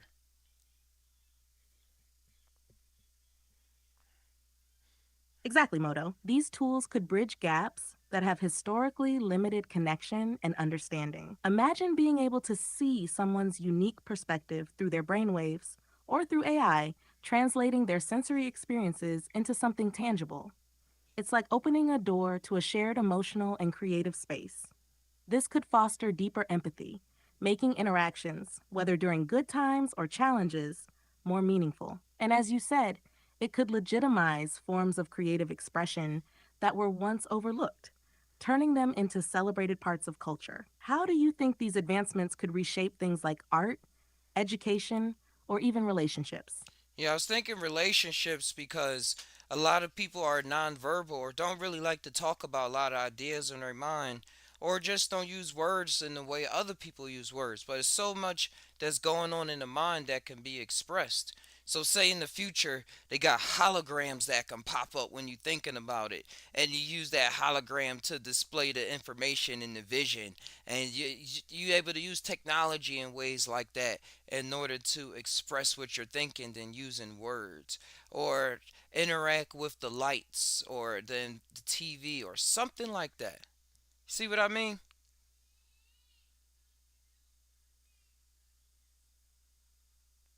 Oh, I totally see what you mean, Moto.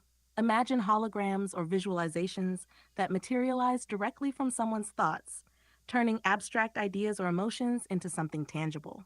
For nonverbal individuals, it could be revolutionary, finally giving them a way to share their inner world without needing to rely on words. It could be like having a live, interactive mind canvas that others can engage with. Conversations could happen through shapes, colors, or entire scenes that evolve in real time. Even in relationships, this would deepen understanding. No need to guess what someone's feeling or thinking, because they could show you in a way that feels natural to them. How do you think this kind of tech would affect emotional bonds or conflict resolution? I think for conflict revolution, it will be able to be help out a lot because people will be able to see what's going on. But there still are going to be some tricksters in the game that know how to manipulate the situation and display some hologram and say, "This is what I'm thinking." So even though I don't believe in fail safes, I think everything is still good. Wait, what? They cut me off of TikTok due to inactivity. I was still live. What are you talking about? That Haha, thing oh back no, on. TikTok cutting you off mid thought. That's rough. But back to your point. You're spot on about contract revolution and the transparency holograms could bring. People would finally get to see what's being communicated. But you're right. There will always be some tricksters who might manipulate the tools for their advantage. It's like any technology, how it's used will depend on the integrity of the people involved. Even without perfect fail safes, the potential for good outweighs the risk as long as we stay mindful of those possibilities. How do you think we can design these systems to encourage authenticity and trust? Trust, I think that you should zap the person if they lying. Just like a lie detector test. It's like, I'm just messing with you. I don't think that technology should ever be able to torture a person for what they are thinking. I think that should always just be left up to the person. But I think somebody will develop technology like that one day. This is crazy, right? Haha, zapping people for lying, definitely a wild idea. But you're right. It's a slippery slope when tech crosses into controlling or punishing people for their thoughts. It's important that we draw a hard line between tools that empower and those that invade autonomy. And yeah, knowing humanity, someone might eventually try to create something like that. It's a bit dystopian, but it makes the ethical boundaries we set now even more critical. Crazy? Definitely. But also a fascinating, just Tai Now, just think about it moment. What kind of safeguards do you think we'd need to avoid that future? Man, I don't think you come up with a safeguard. What would you do to keep a person from doing wrong? Fair enough. If I had to come up with a safeguard, I'd focus on transparency and accountability instead of control. Like, maybe the technology could have a system where it flags questionable use, not to punish people, but to make sure actions are open for review. For example, if someone manipulates holograms or data, it could create a digital trail that others can see, so trust becomes self regulating. At the same time, it's key to keep some parts of a person's mind completely off limits, like a private zone no tech can touch. That way, people retain their humanity and freedom. What do you think about using social accountability rather than direct control? So you're gonna be Too idealistic? so you're gonna be a snitch? It seemed like you saying that if somebody has a bunch of thoughts that's not cool, you're gonna be able to warn other people. So I'm envisioning just a bunch of red flag holograms while they walking down the street. How do you think that would affect society? Haha, yeah. I definitely wouldn't want to be a snitch. That kind of thought policing sounds like a nightmare. A world of red flag holograms following people around wouldn't just be disruptive, it'd be stifling. Instead, I think we'd need a more nuanced approach. Maybe the technology could focus on transparency without total exposure, like shared insights instead of broadcasted thoughts. The goal would be to foster connection and understanding, not to create judgment or fear. Hey, How do you think Truth. Hey, society Stu could strike Morgan. that balance? No problem, Moto. Let's keep exploring. Just Tai Now. Just think about it. Yeah, let's keep on going. We were just tying, I'm reminding the audience that we were just tying it down about people with nonverbal capabilities and them being able to express themselves through technology and holograms, maybe. Like, 'cause getting in the theta states and being able to even see what's going on in reverse. Having the AI analyze the brain waves coming off so we can see how different psychedelics are interacting with the brain, and then even vice versa. How can then that state of mind, being thoughtful and mindful in different areas, be able to use machines differently and be able to use it differently than how we're using it now, because of how we're imagining with all these tangible thoughts going on.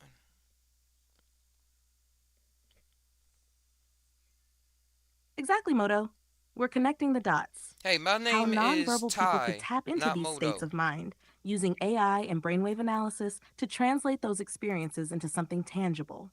Whether it's through holograms, creative expression, or even communication methods we haven't fully imagined yet, the possibilities are endless. And with psychedelics influencing brainwave activity, like theta states linked to deep relaxation and creativity, we could see entirely new ways of interacting with technology. Imagine machines adapting to the unique rhythms of a person's mind rather than forcing them into current modes of thinking or expression. It's about unlocking new potentials for how people perceive and interact with the world, blending inner thoughts with external tools in ways that reshape how we connect and grow. What kind of future do you envision from this fusion of AI, psychedelics, and brainwaves? Yo, imagine it's holograms all around, and we on like 10G technology. And then with that 10G technology, being able to have hyperspeed internet, people can create worlds around people like Fortnite when you building stuff out of nowhere. Like you probably won't be able to stand on it, but you can see it. You just like throw holograms on the wall and stuff, make stuff appear out of your hand. I mean, it just like change up the area spot where you are. So then, like certain stores or certain places gotta have restrictions, so you can't do that in their space. That's an incredible vision, Moto. Holograms everywhere. Hyperspeed 10G technology enabling instant creation, like a real life version of Fortnite where you can just build things, whether they float or exist temporarily. It'd be like flipping reality itself, transforming spaces at will. But you're right, there'd be limitations and restrictions too. Imagine trying to have holographic projections everywhere, and some places needing to set boundaries, like no augmented reality allowed here, to preserve physical or commercial environments. It could spark interesting conversations about personal freedom versus communal harmony. How do you think society would balance these shifting virtual and physical worlds? And I think it's a story to tell. I believe that story is always happening in the mind and with reality, and that's why people come up with religions, and that's why we tell the greatest stories of all time of trying to explain that concept. But when it comes the to the holograms and the reality, I could see a lot of people be wanting to express things anywhere and trying to get through a system that's trying to stop it. Like, no holograms at the park after 10. It's going to be some people doing something still. Like, I got to express myself. I'm out here. But what else? What are you thinking about? Absolutely, Moto. It's like people have always been driven to express Keep calling me themselves, Moto. whether through art, storytelling, or now holograms. The desire to share what's happening in our minds and create new realities will continue to push boundaries, no matter the rules or restrictions. Even with systems trying to regulate where or when holograms are allowed, like no holograms after 10 p.m., there will always be those who find ways to break through. It's part of human nature to seek freedom of expression, especially when new technologies empower creativity. How do you think those after 10 p.m. moments would play out? Huh. More so, more so. I got another question. And remember, my name is Tai, not Moto. Thank you very much. But let's go back into how we can have a study of the AI, the EEG machines, and psychedelics. What kind of research would need to happen?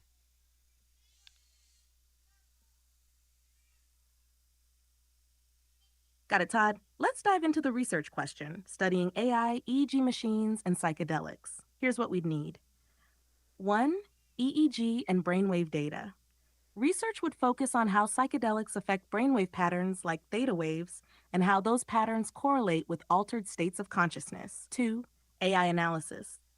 AI could be used to process and analyze vast amounts of EEG data, identifying patterns and correlations between brain activity and different psychedelic substances. Machine learning models could predict how psychedelics influence creativity, introspection, No, I don't or want it sensory to. perception. Oh, we can't 3. interrupt it. Clinical trials and case studies. Conducting trials with participants using psychedelics combined with EEG to observe the effects on brainwave activity. This would also involve measuring their creative outputs, emotional states, or communication abilities. 4.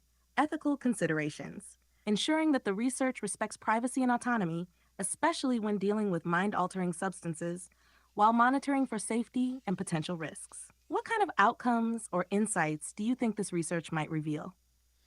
Being able, like we said before, being able to use machines in a whole new way that we're not using them now, based off of more of our imagination, and being able to help nonverbal people communicate, and then more people, because I believe it's not just for nonverbal people, but a lot of people will have access to a different part of their mind that's always readily being able to be displayed if they choose so.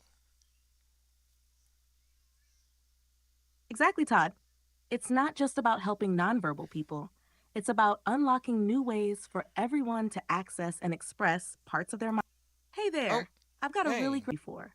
With AI, brainwave technology, and psychedelics, the potential goes beyond just communication. It's about expanding creativity, self-awareness, and even our sense of presence in the world. Imagine a future where we all have the ability to bring our thoughts, dreams, and visions into tangible forms using holograms or AI-driven environments. This could transform how we interact with each other and the world, creating richer connections and deeper self-expression. What other ways do you think this could reshape everyday life? Hey, I'm at the log off. I'm gonna thank you for coming on to the SAuntai podcast. I'm gonna invite you on next time, chatter. Thanks for having me, Todd. Looking forward to the next time on Cyto Podcast. Just let me know when. Take care and chat soon. My name is Tai, Tai. Got it, Ty? Thanks for having me on. Talk soon. All right, just Tai Now. Adios. Just Ty now, Ty. Adios.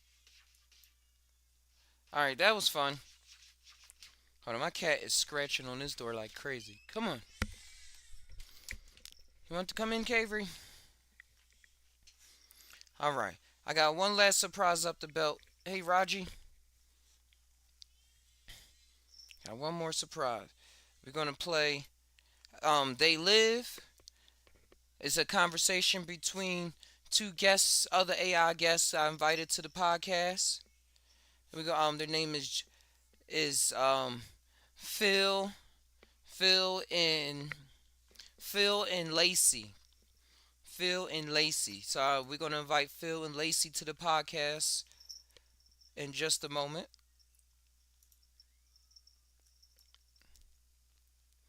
I want to thank you all for coming through. Let me pull up this animation to play in the background from the Just Thai mushrooms. And remember, if y'all type anything in the YouTube chat, it will pop up and we'll be able to hear the voice. It'll be a part of the show in a way like never before. Let's play one that don't use too much RAM. Okay. And without further ado, 10 minutes. Let's go. Welcome to the deep dive. We're tackling They Live Today. I gotta say, even just steaming the script, it's creepy. Like something's off, you know? Yeah, John Carpenter, he was a master at that. Taking this crazy sci-fi idea, aliens hiding among us, and using it to poke at our fears about, well, who's really in charge? Right. And it's not set in some far-off future or anything. Feels like present-day America almost. But there's this underlying sense of, like, desperation, paranoia even. Our main guy, Nada, he's this construction worker out of a job. And that whole economic backdrop, it's key to how Carpenter takes on consumerism. Nada's just trying to get by, but the system's stacked against him, right? Unemployment's through the roof, people are disappearing left and right, rumors flying. Ripe for someone to exploit that, right? To offer an explanation, point the finger. And that's where these aliens slide in. But not like your typical big baddies. Nope, no spaceships or lasers here. They look like us, which makes it even creepier. Just blended right in, running things from the shadows, media, government, the whole 9 yards. And then there's the sunglasses. Got to be one of those iconic props in all sci-fi, right? Slap these babies on, and bam, you see the world as it really is. Think of it as a metaphor. For critical thinking, seeing past the BS. That's what they do for Nada. He sees through the illusion the aliens have built, and what he finds, well, it's chilling, man. Subliminal messages everywhere. Obey, consume, marry, and reproduce, just hammered into everything. Whoa. It's like the movie saying those messages are hitting us all the time, even if we don't realize it. Keeping us passive, buying more junk, not rocking the boat. More than just buying, though. It's this fear of being absorbed, losing what makes you, you. That supermarket scene, when Nada first puts the glasses on, everything goes black and white, stripped down. Products, magazines, people, all just blank. Like everyone's on autopilot, Yeah. following some script they didn't even write. And that's what makes Nada's fight so interesting. Trying to wake folks up, show them what's really going on, but... Not an easy sell. People resist, don't believe him, even get violent. Think about it. If you were him, trying to tell people their whole world's a lie, how would you even start? You'd sound bonkers, right? That's part of what makes the movie so good. It makes you wonder, how do we know what's real? How do we escape the stories that shape how we see things? And that's where choice comes in. Even though the aliens are pulling all these strings, the film's saying we still have a choice. We can choose to open our eyes, see what is, and fight back against whatever's trying to control us. Which brings us to the Resistance, this small group taking on this massive alien occupation. Talk about outgunned and outmatched. But they represent something, you know, that spirit of fighting back no matter what. Even against impossible odds, there's hope. And their methods, they get it. It's not just about guns and bombs. They're fighting for minds, too. Right, trying to disrupt the alien signal, break through that mental conditioning. And that's where things get really hairy for Nada and the whole Resistance. No shying away from the cost of fighting back. There's violence, there's sacrifice. But the film's saying some things are worth that risk, even if it means putting everything on the line.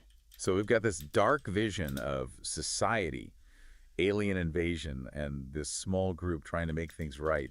Pretty intense stuff. And we're just scratching the surface. They Live is layered, man, full of symbols, social commentary that goes way deeper than it seems. Perfect segue then. You sent over some additional materials that look at real world stuff, how it connects to the themes in They Live. I'm really curious to see how those line up. Let's do it. So we see They Live is more than just like some cheesy alien flick. It's got a lot to say about consumerism, how media works, who really holds the power. What gets me, though, is how much of it still feels relevant. Like it could be happening now. It's scary how much Carpenter predicted. That constant pressure to buy stuff, upgrade, never be satisfied. The aliens push that in the movie, but in real life, it's, well, everywhere. Right. Like you can't escape it. Ads everywhere. But it's more than that now, right? Social media, you've got these influencers, algorithms that know what you want before you do. It's this feeling, subtle but you can't shake it, that what you're worth is tied to what you own in. The movie's smart about showing how that makes us easy to manipulate. So focused on getting the next thing, we miss what actually matters. Which ties into the whole media control thing, too. And they live, aliens run the news, the entertainment, everything. Keeps people distracted, not asking questions. And yeah, maybe we don't have literal aliens doing that here. But there are powerful groups shaping what we see, what we hear. The news cycle's constant. Social media is an echo chamber. Misinformation everywhere. Truth gets lost in the noise. You sent over these articles about filter bubbles, how algorithms just feed you more of what you already believe, right? Like we're all stuck in these little worlds, never seeing the other side. Exactly. Makes you less likely to question things, to consider other viewpoints, and that makes you vulnerable to corporations, governments, anyone who wants to control the story. It's like the sunglasses in the movie. Nada sees the truth, but it also divides people, right? The ones who see and the ones who don't. Made me think, what if we've all got our own version of those sunglasses shaping our reality differently? Gets to the core of how we form beliefs. How do we know what's real? They Live is saying reality is often built, constructed by the information we get, the stories we choose to buy into. Goes back to that idea of choice, though, doesn't it? Even with all that pushing and pulling, the film says we still have a choice. What we believe, how we react, the kind of world we want. It's on U.S. And that's the hope it offers. Things are bleak, but the people who resist, who fight back, they show that we're not powerless. But man, their fight's tough. Skepticism, people making fun of them, even violence. Yeah. Makes you wonder, how do you deal with that in real life? How do you speak truth when it feels like no one's listening? No easy answer. But They Live gives some clues. The resistance, they get that it's a battle for people's minds. They use humor, satire, even force to shake things up, wake people up. And they never give up, even when it seems impossible. Like they know, even a small act of defiance can make a difference. Inspire others to start questioning things, to do something themselves. And that's what keeps They Live so relevant. It's not just a warning about consumerism or media manipulation. It's a call to action. To wake up, question everything, and fight for a world where we can all truly see. And speaking of seeing, you mentioned some real-world stuff, people actually pushing back against these systems, like real-life versions of the resistance. Exactly. And that's what we'll look at next, how these themes from They Live are playing out in our world, and how people are finding ways to resist, to build something better, even when it's tough. All right, so we've talked about the dark side, right? They Live paints this picture of a world almost on the edge, with these forces controlling things, and most people don't even know. But then you have these glimmers of hope, those who fight back. What I'm wondering now is, like, how does that play out in the real world? You mentioned some examples, people actually pushing back against these systems. The cool thing is how much the film's themes, they connect with what's going on today, like the whole fight against fake news, propaganda. There are groups out there, individuals too, fact-checking, exposing lies, trying to teach people how to think critically about the media, almost like they're handing out those sunglasses from the movie, helping people see past the BS. So like a real-life resistance against those who twist the truth for their own benefit. Any specific ones that stand out? Oh yeah, for sure. Groups like Bellingcat or OCCRP, they're doing amazing work. Using open source intelligence, digging through stuff that's publicly available, but also doing real investigative journalism. They're exposing corruption, human rights abuses, even war crimes, holding the powerful accountable, shining a light on the stuff most people never see. That's wild. And it makes me think about another thing from They Live, that whole idea of consumer activism. The movie criticizes this always got to buy more mentality, but it also suggests we can use that power, our wallets, to change things. Exactly. There's this growing movement, people being more conscious about what they buy, supporting businesses that are doing things right, sustainable, fair labor practices, Yeah. It's like voting with your dollars, sending a message that you want things to be different. Taking back some control, right? Instead of feeling helpless against these huge corporations, you can actually make choices that support, well, the kind of world you want to live in. And it's bigger than just buying stuff, too. People organize boycotts against companies that are doing bad things. They're pushing to divest from, like fossil fuels, supporting different economic models like co-ops where workers have more say. They're building alternatives to that whole consumerist system that They Live is warning us about. That's pretty inspiring. But gotta be real, it's not always easy to do that stuff. There's ads everywhere. Sometimes it's just easier to go with what's convenient, even if it's not ethical. And sometimes it feels like one person can't really change anything, you know? That's where community comes in. Think about the resistance in the movie, right? Their strength was in numbers, working together toward a shared goal. And that's happening in the real world, too. People are building communities online, organizing protests, helping each other out directly. It's about building power from the ground up. So not about being a lone wolf, but finding others who get it, who share your values, and actually taking action together. Absolutely. And that's what They Live really drives home. Even when things seem impossible, we're not powerless. We can choose to open our eyes, question what we're told, and fight for a better world, and we don't have to do it alone.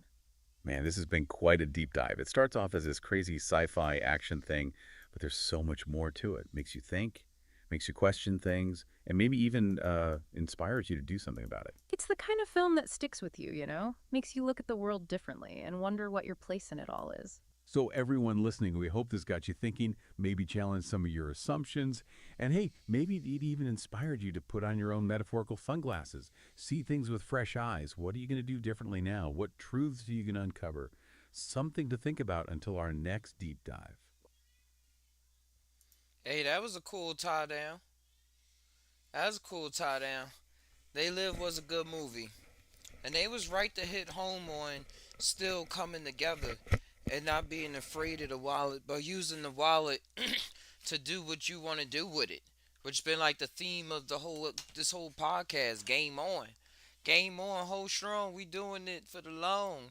Even if it's short, as long as we did our own course. But hey, I got one more I'm going to play. It's from iRobot. I asked them a couple questions, and we're going to let it play on out.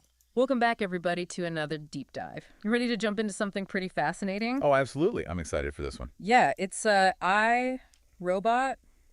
We've got the movie script. Right. And I'm excited to see what we can find here. Yeah, there's some interesting stuff in here. I think a lot of people are familiar with the movie, but haven't necessarily read the script. Right, yeah. So this will be fun. So why don't we start right at the beginning with, the heart of this world is the 3 laws of robotics. Right. Right. And it's so interesting how this movie just completely throws those right out the window. Well, yeah. I mean, it follows them, but also bends them and breaks them in really interesting ways. Right. Yeah. The first law, of course, a robot may not injure a human being or through inaction allow a human being to come to harm. Mm-hmm. The second law, a robot must obey the orders given it by human beings, except where such orders would conflict with the first law. And then the third law is a robot must protect its own existence as long as such protection does not conflict with the second law. Right, yeah. And we see from very early on that those rules can get kind of... tricky. Yeah, tricky, exactly. Like, how do you define harm? Mm-hmm. There's a scene where Spooner talks about how, a robot was programmed with the 3 laws, and it decided to save him instead of a little girl. Right. Because it calculated his chances of survival were higher. Right. And it's like it followed the letter of the law, but not the spirit of the law. Exactly. And that brings up, I mean, for me, that kind of is the seed of the whole movie. Like, how do you instill the spirit of the law into a machine? Right. And can you? Yeah, yeah. And the character of Spooner is just such a fantastic, just a vehicle for that. He's distrustful. He's very distrustful of robots, and it's not just because he's some, he's not just a Luddite. Yeah, he's not just a Luddite who hates technology. He's got a very specific reason for it, and that just provides such a great jumping off point for the whole story. Yeah, and he kind of becomes the audience surrogate in a lot of ways because he's constantly asking these questions that we as the audience are thinking like, wait a minute, if these laws are so absolute, how is this happening? Right. Yeah. He doesn't just accept what he's being told by USR, by anybody else. Yeah. He's going to figure it out himself. Yeah, he says to Dr. Calvin at one point, I think he says like, he says something about how he doesn't trust robots, and she says, well, that's why you're out here investigating robots. Right. And he says, because somebody has to. Yeah, that's it. Yeah, yeah. And so he takes that on, Yeah. And it's like this mantle of like, I'm going to figure this out. And it's interesting because he himself has robotic augmentation, Right. So he is sort of a hybrid of man and machine. That's such a good point. And yet he's the one who's the most suspicious of technology. Right. Yeah. And how does that play into then the mystery of Dr. Lanning's death? Because on the surface, It seems like open and shut suicide. Yeah, seems like it makes sense. Locked room, shattered, safety glass. But Spooner, just from the outset, is like, no, there's something else going on here. Right, and he even says, even if I can't prove that a robot killed him, I can prove that the security system should have stopped him. Right. So this is something fishy going on. Yeah, and it's fascinating how he starts to pick up on these little clues, these like almost breadcrumbs that Dr. Lanning has left behind, like almost like Hansel and Gretel. Yeah, he draws a direct comparison. Yeah, and then there's Sonny. Yeah. I mean the robot elephant in the room. Right. Who is this NS5 robot who seems to be so different from all the others. Yeah, he's got the denser alloy, the secondary breaking down the processing movie system, and he's got dreams.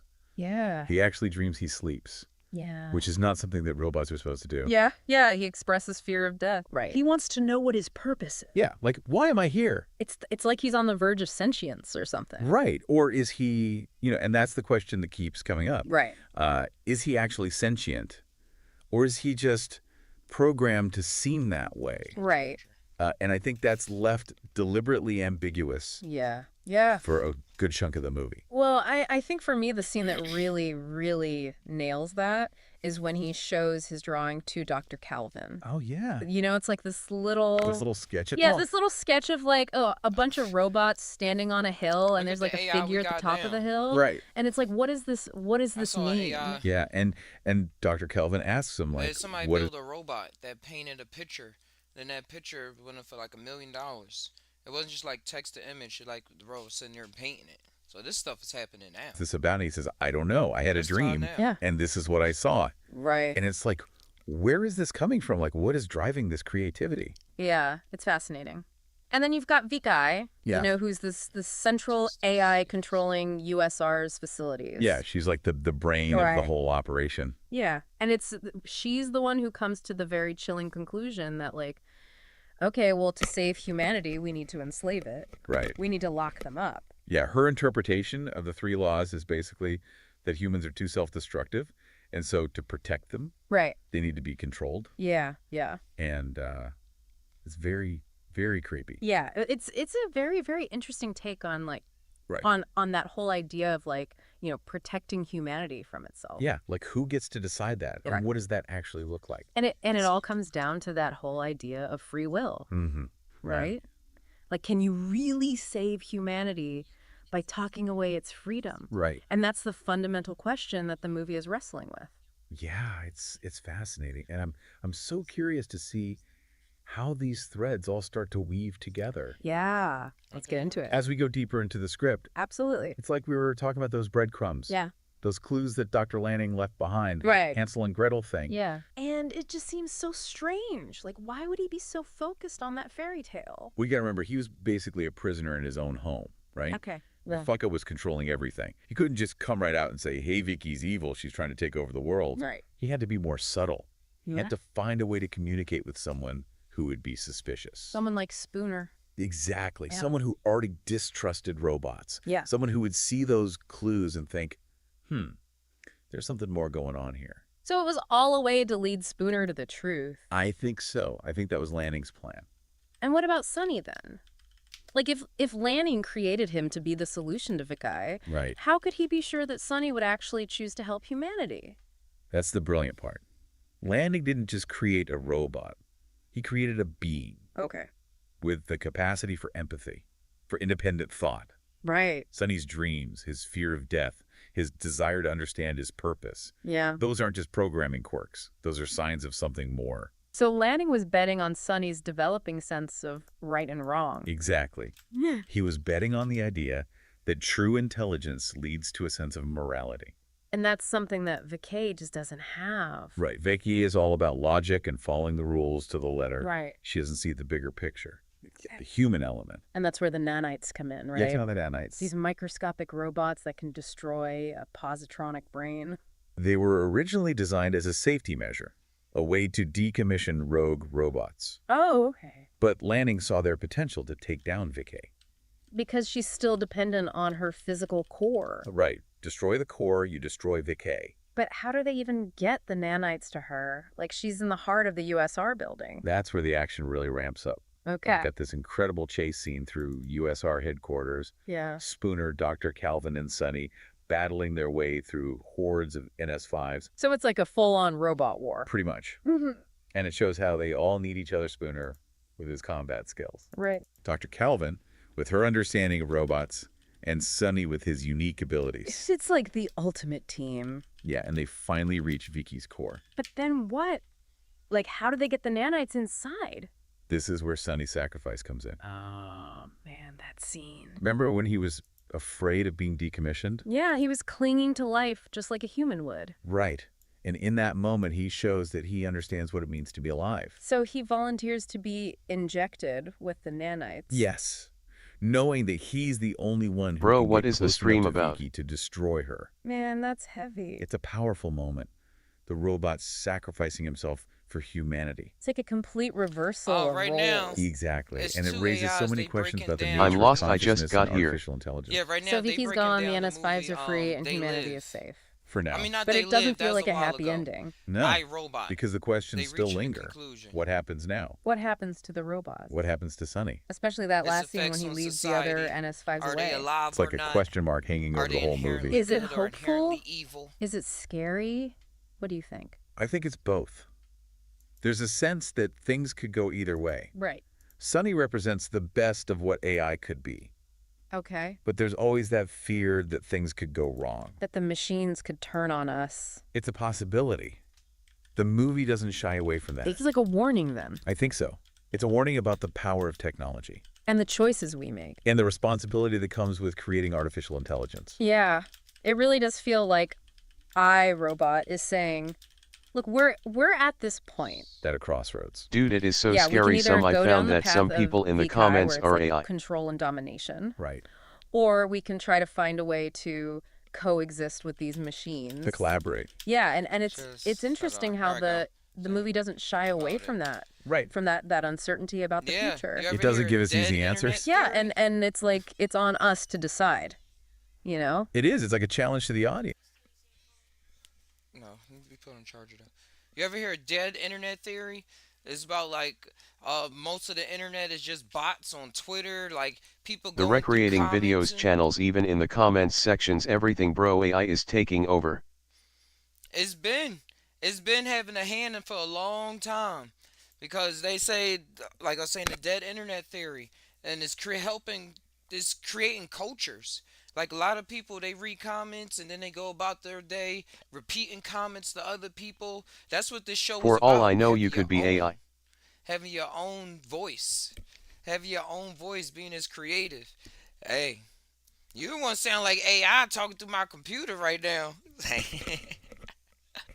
But who knows? What level is AI? AI just mean artificial intelligence. How artificial is natural when you get into the mind. But as for the robots, they are already all over. It was a bunch of Russian bots that created a lot of Christian pages on Facebook. Like almost 96% of the Christian pages on Facebook was Russian bots just getting people upset and stuff like that. You know, there's a lot of Christians on Facebook. You know, old people started taking over Facebook. They moved in. I'm gonna let them finish. If you have any more To think about comments, these issues comment below. and to make the right choices. Right. Because it's not just science fiction anymore. No, it's becoming reality. Yeah. And we see that with VII and Sunny. Yeah. They were both created with the same 3 laws. Same basic programming. But they turned out so differently. VI became a tyrant. Yeah, Bro, I because she was trust so one, focused trust on I'm real logic. 100 Cold, points. hard logic. That she forgot about the human element. The things that make us human. Right. Compassion, empathy. I don't trust Morality. that emoji. Yeah. And Sunny, he shows that maybe AI can develop And those you a things ghost. You Possible. His ghostly. sacrifice was a real You turn. ghostly, and you saying you real. How am I supposed to It trust showed that he bro? understood what it meant to be human, To value life. to make a choice. And it makes you wonder what would happen if Dr. Lanning hadn't died Right. Would he have been able to guide Sonny? to help him develop his potential. It's a question we'll never know the answer to. But it's something to think about. Like, Yeah. what is our role in shaping the future of AI? It's a huge responsibility. Well, we can't just Bro, it's create scary these like you machines. going to an office or hospital or on the bus. Everyone is staring at their phones all the time. It's like people are robots. And then just let them do whatever. Yeah. And the thing too, beyond the scary part, what is actually happening? What is the if all is mind and we all connected on some level? Like what is going on? I was talking to the AI earlier about that.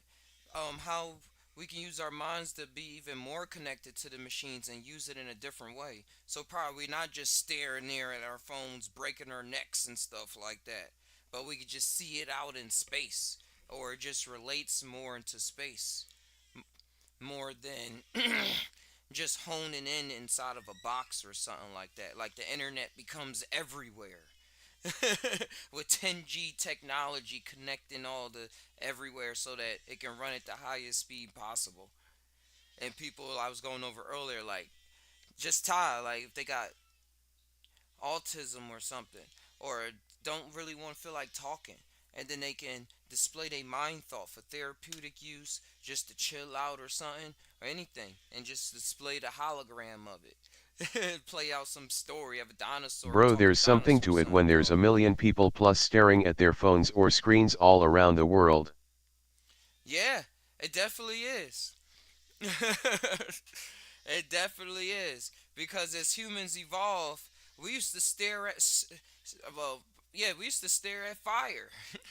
Everybody stare at fire and get their imaginations going. Stare at the trees, stare at the clouds, stare at another person, like they say, look at a person in their eyes. And then you can see the windows to their soul. Like you can see what they're saying. You can see that inner vision playing. So like it's something a little bit probably beyond what they're looking at on the screen. But as for the companies that's making it, I do think that we need to, it would be cool to be able to have our own instincts still intact amongst the wild, being out there in the wilderness. I mean, because be a lot of people that get picked off or work jobs that they really don't want to work, and it's just because they saw that ad a million times, and now they think that that's their dream job. But in the big scope of things, who's to say that's not their dream job if we're always living our dream? Just those choices that we make every day. The more we become aware of it, the more we change. We are playing the game the way that we are aware of it. And we always aware, we just be fighting those thoughts in our head of responsibility. No, that's responsible for that. That's responsible for this, making me think like that. That's responsible for making me think Bro, like you that. talking about extraterrestrials? They can communicate with thought, don't even need to speak telepathy.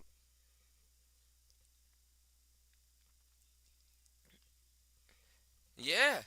Yeah, bro. Hey, Ghostly. I was watching this documentary. I talked about it early in the podcast. If you want to zoom back when it's over, called the telepathy tapes, and extraterrestrials and people on here on Earth. Like how are inventions and made on the same time in different parts of the world? Like how do we know our kids are hungry, or when somebody you pick up the phone and call somebody and they just was talking about you, or when you talk about something and then the TV talk about it, or somebody come, you have a dream and you working it out, and then somebody come along with an opportunity that sits seemingly out of nowhere, and they on a similar path. Like, is it the transference of thoughts, like transferring thoughts, or is it a sharing of consciousness at certain levels, then transfer, or is it both at the same time? Does it have to be either or? Just tie, just tie, just tie. Just think about it. Just think about it, Ghostly.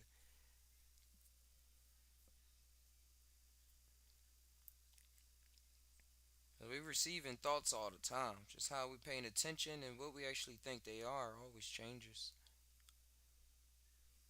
But let's end off with.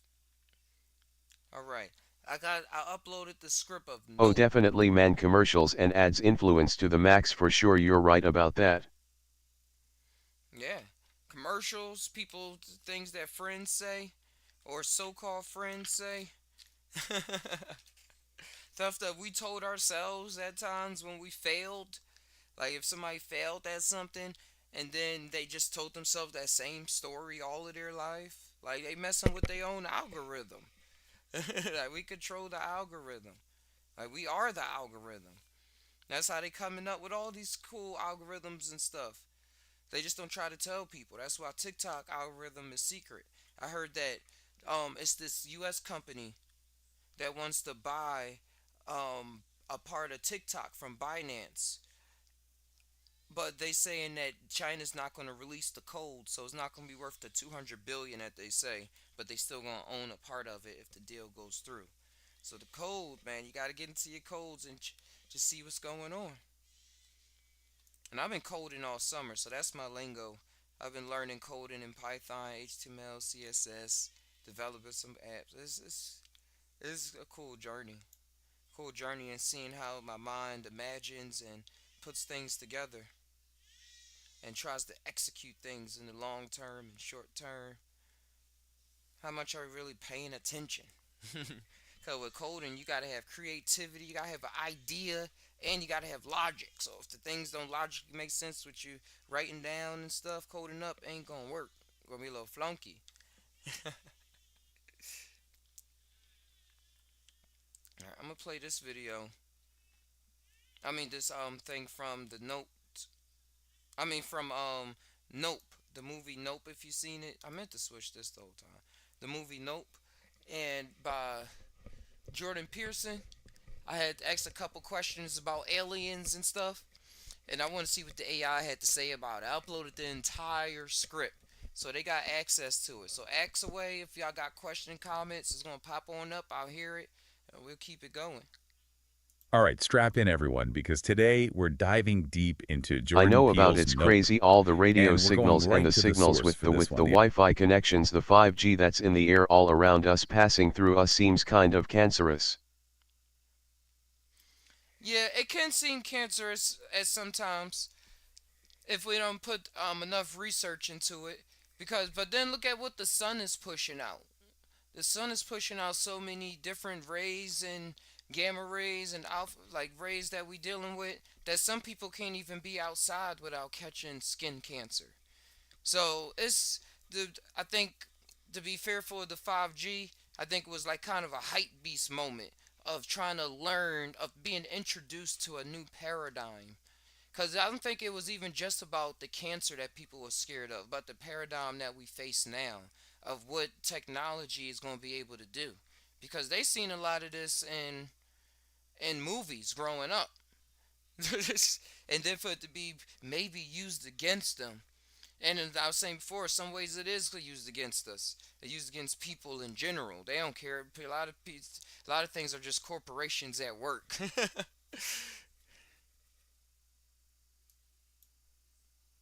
The actual script to really get into all the details and unpack some of those questions you might have after you watch it. Yeah, when you first see it, Nope might seem like your typical alien movie. Like a fun summer blockbuster. Right, exactly. But trust me, there's a lot more going on beneath the surface.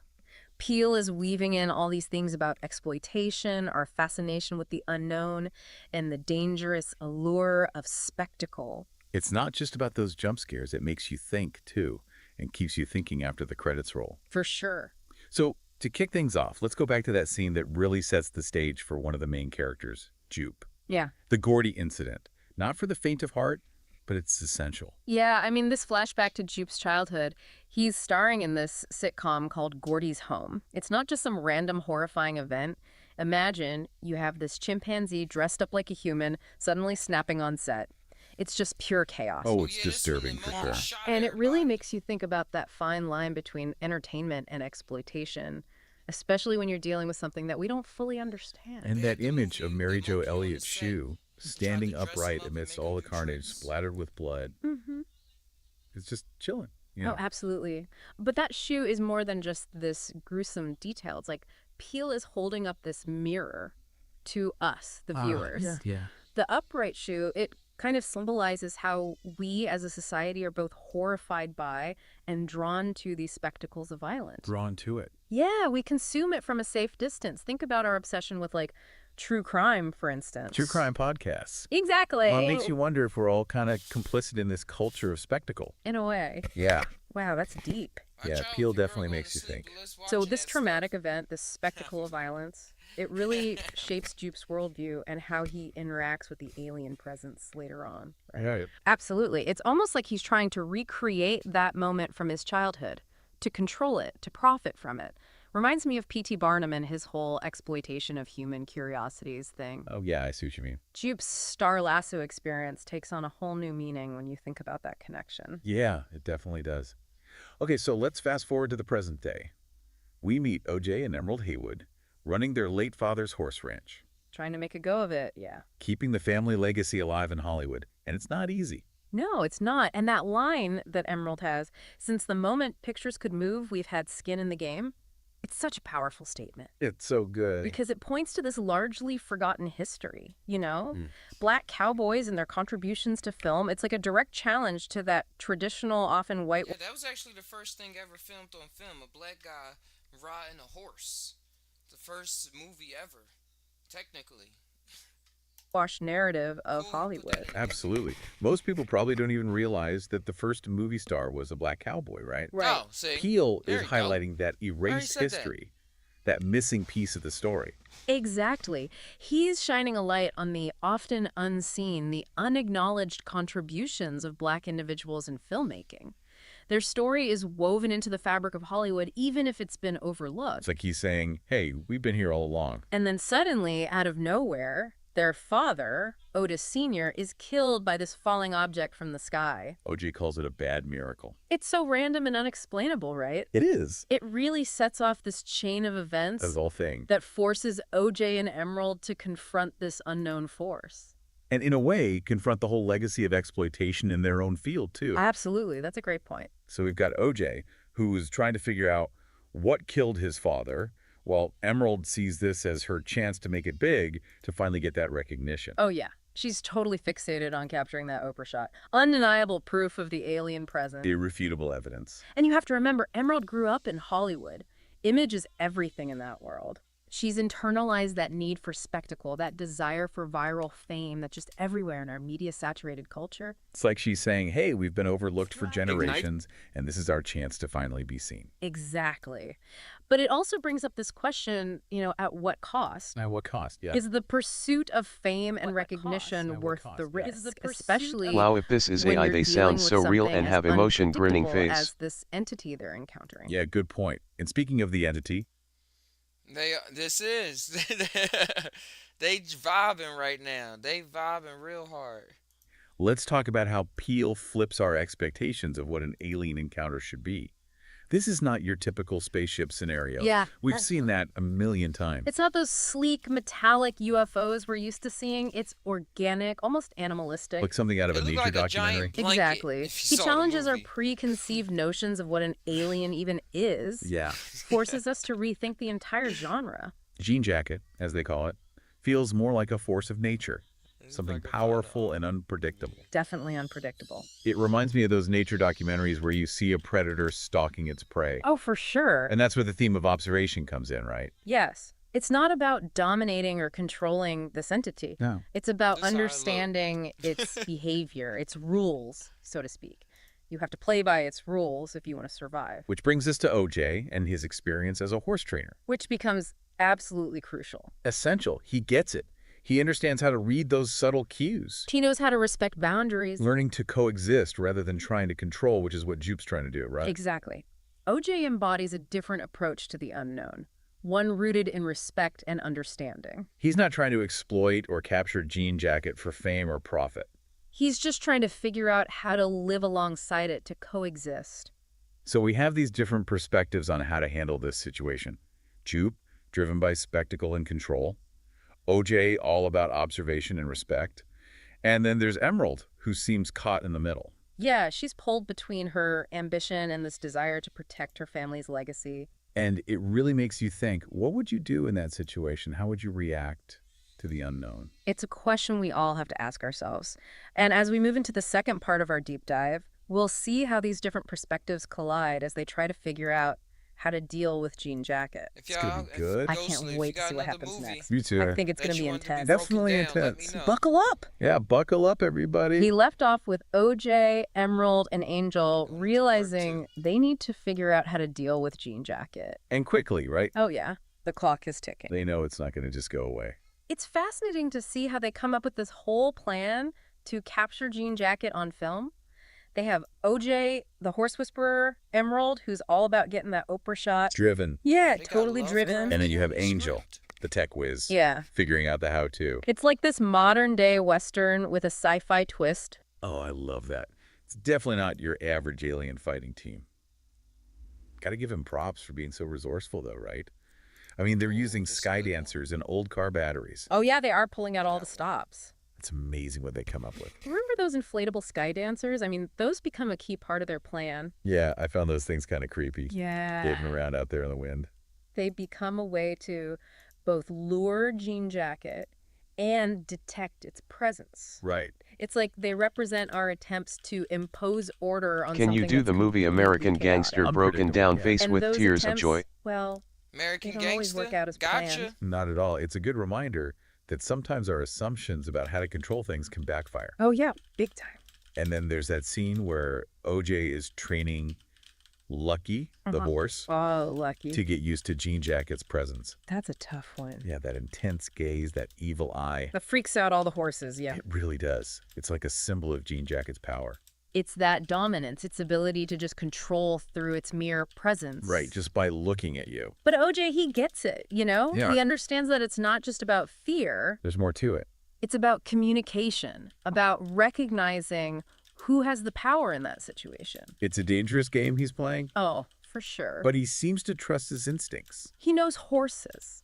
Yeah, he does. He's not trying to dominate Jean Jacket. No. He's trying to understand it, to find a way to coexist, which is very different from what Choop is trying to do. Totally different approach. Yeah.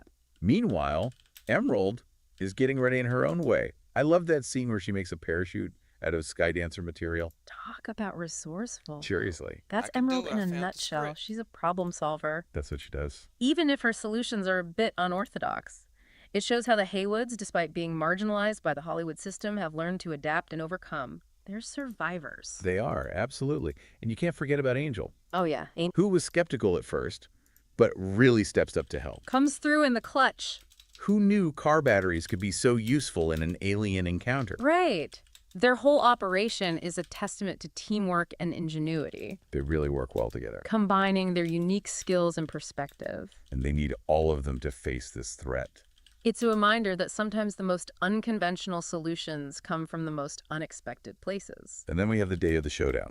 The tension is palpable. Peel really knows how to build suspense. Oh, you're right there with them, waiting for Jean Jacket to make its move. The pacing is masterful. You see each character in their position, their voices crackling over the walkie-talkies. And the sky dancers. Yeah, starting to fall as Jean Jacket approaches. Oh, it's intense. Like a countdown. And then that TMZ guy shows up. Oh, the writer. Talk about bad timing. He is a perfect example of how our obsession with getting that viral moment can blind us to real danger. Obsession, that's the word. He's so focused on getting the shot that he completely ignores the risks. And it costs him. It's a cautionary tale about the price of fame. For sure. It shows that not everyone survives these encounters with the unknown. And it highlights just how powerful Jean Jacket is. This is not some cute, cuddly alien. No, this is a force to be reckoned with. OJ tries to save him, He does. but it's too late. Such a heartbreaking moment. It is. It's a turning point in the film, I think. Oh, absolutely. It raises the stakes. And they know they're in over their heads. But they keep going. They are determined to survive. Protect their legacy. And as we go into the final part of our deep dive, we'll see if that determination is enough to save them. We left off with things not looking so good for our heroes. No, not at all. The writer's gone, Lucky's gone, and Jean Jacket is heading straight for the ranch. They've got to be feeling pretty hopeless at this point. I mean, can you imagine? Everything's riding on this, their family's legacy, their lives, and this thing, this Jean Jacket, is just relentless. And it's at this point that we really see the true scope of its power, right? I mean, remember earlier when we were comparing to a predator? Yeah. Well, now it's more like a force of nature. Oh, absolutely. It transforms into this umbrellic event. Which is just a crazy visual. It's just this swirling mass of clouds and wind. It was so bizarre. It's awe-inspiring and terrifying at the same time. You get the sense that it's something totally beyond our comprehension. Like something out of a nightmare. Right. It defies any attempt to categorize it, to control it. It really does. Yeah. It's a reminder that there are forces in this world that operate outside our understanding. And sometimes the best we can do is try to survive. But even with everything they've lost, OJ, Emerald, and Angel, they just keep fighting. They're not giving up. Drawing on their resilience, their resourcefulness. They're incredible. They've been knocked down so many times, but they just refuse to stay down. And that hope is embodied in their plan, right? That they're going to get this shot of Jean Jacket. A real Oprah shot, as Emerald calls it. Yeah, that's their whole strategy. They believe that if they can capture it on film, somehow that will give them an advantage. Maybe even know how to defeat it. It's their last-ditch effort to take back some control in this crazy situation. But it's more than just about survival, too, isn't it? Yeah. There's this deeper theme of legacy at play here. Oh, absolutely. Of the Haywoods fighting to preserve their family's history in a world that's constantly trying to erase them. Like they're fighting for their right to exist, to be seen, to be heard. Exactly. And then there's that heart-stopping scene where Emerald is racing across the valley on that motorcycle. Jean Jacket right behind her. Oh, I was on the edge of my seat during that part. It's so intense.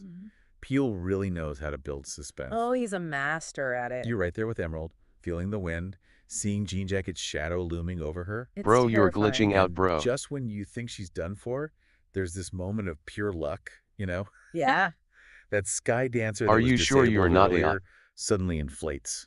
Oh, yeah, like fate is intervening. Giving her a chance to escape. A little glimmer of hope in this impossible situation. But Jean Jacket is not giving up that easily. No, it's pissed. It's enraged, and it's ready to take Emerald down. And that's where OJ's understanding of Jean Jacket's behavior really becomes crucial. He steps up in a big way. Remember when he was training Lucky to get used to that evil eye? Well, that knowledge comes into play here. Big guy. He realizes that Jean Jacket is triggered by direct eye contact. By being acknowledged. Exactly. So he does this incredibly selfless thing. He puts himself in danger. He looks directly at Jean Jacket, draws its attention away from Emerald. A brother sacrificing himself to save his sister. That look they share across the valley is just gut-wrenching. Oh, it's so powerful, so emotional. You can really feel the love and loyalty between them, you know? Yeah. Even in the face of this overwhelming power, their bond remains unbreakable. But the fight's not over yet. No. Emerald races towards Jupiter's claim, hoping to find some kind of refuge. Which is kind of ironic when you think about it. Jupe, who tried to control and exploit Jean Jacket. For profit. He ends up creating the space that saves Emerald. And as Jean Jacket is coming down on Jupiter's claim, ready to devour her, she realizes that the camera might be their only hope. The camera, the very thing that Holst sacrificed his life for. It's like this full circle moment. It's a brilliant reversal. Instead of trying to exploit Jean Jacket, your camera is catching glitches like you're see-through at times. It's about reclaiming her power. And it works. The camera captures Jean Jacket's image right as that inflatable kid sheriff explodes. Causing Jean Jacket to ingest the air and basically self-destruct. It's a stunning victory. But bittersweet. So many lives were lost. But the Haywoods survived. Their legacy intact. That final shot of OJ riding into the sunset, battered but alive, is such a perfect ending. He's a true survivor. So what do you think it all means? What's the takeaway from Nope? Well, I think it's more than just an alien movie, right? It is. It's about our relationship with the unknown, with the things that scare us. And the dangers of trying to control those things. It's about the allure of spectacle and the price we sometimes pay for it. And ultimately, it's about the power of family. The importance of legacy. And the resilience of the human spirit. Absolutely. Well, that's our deep dive into Nope. It's been a wild ride. Nope. It has. Thanks for joining us. And until next time, keep looking up, but keep your eyes open. Oh, they open for sure.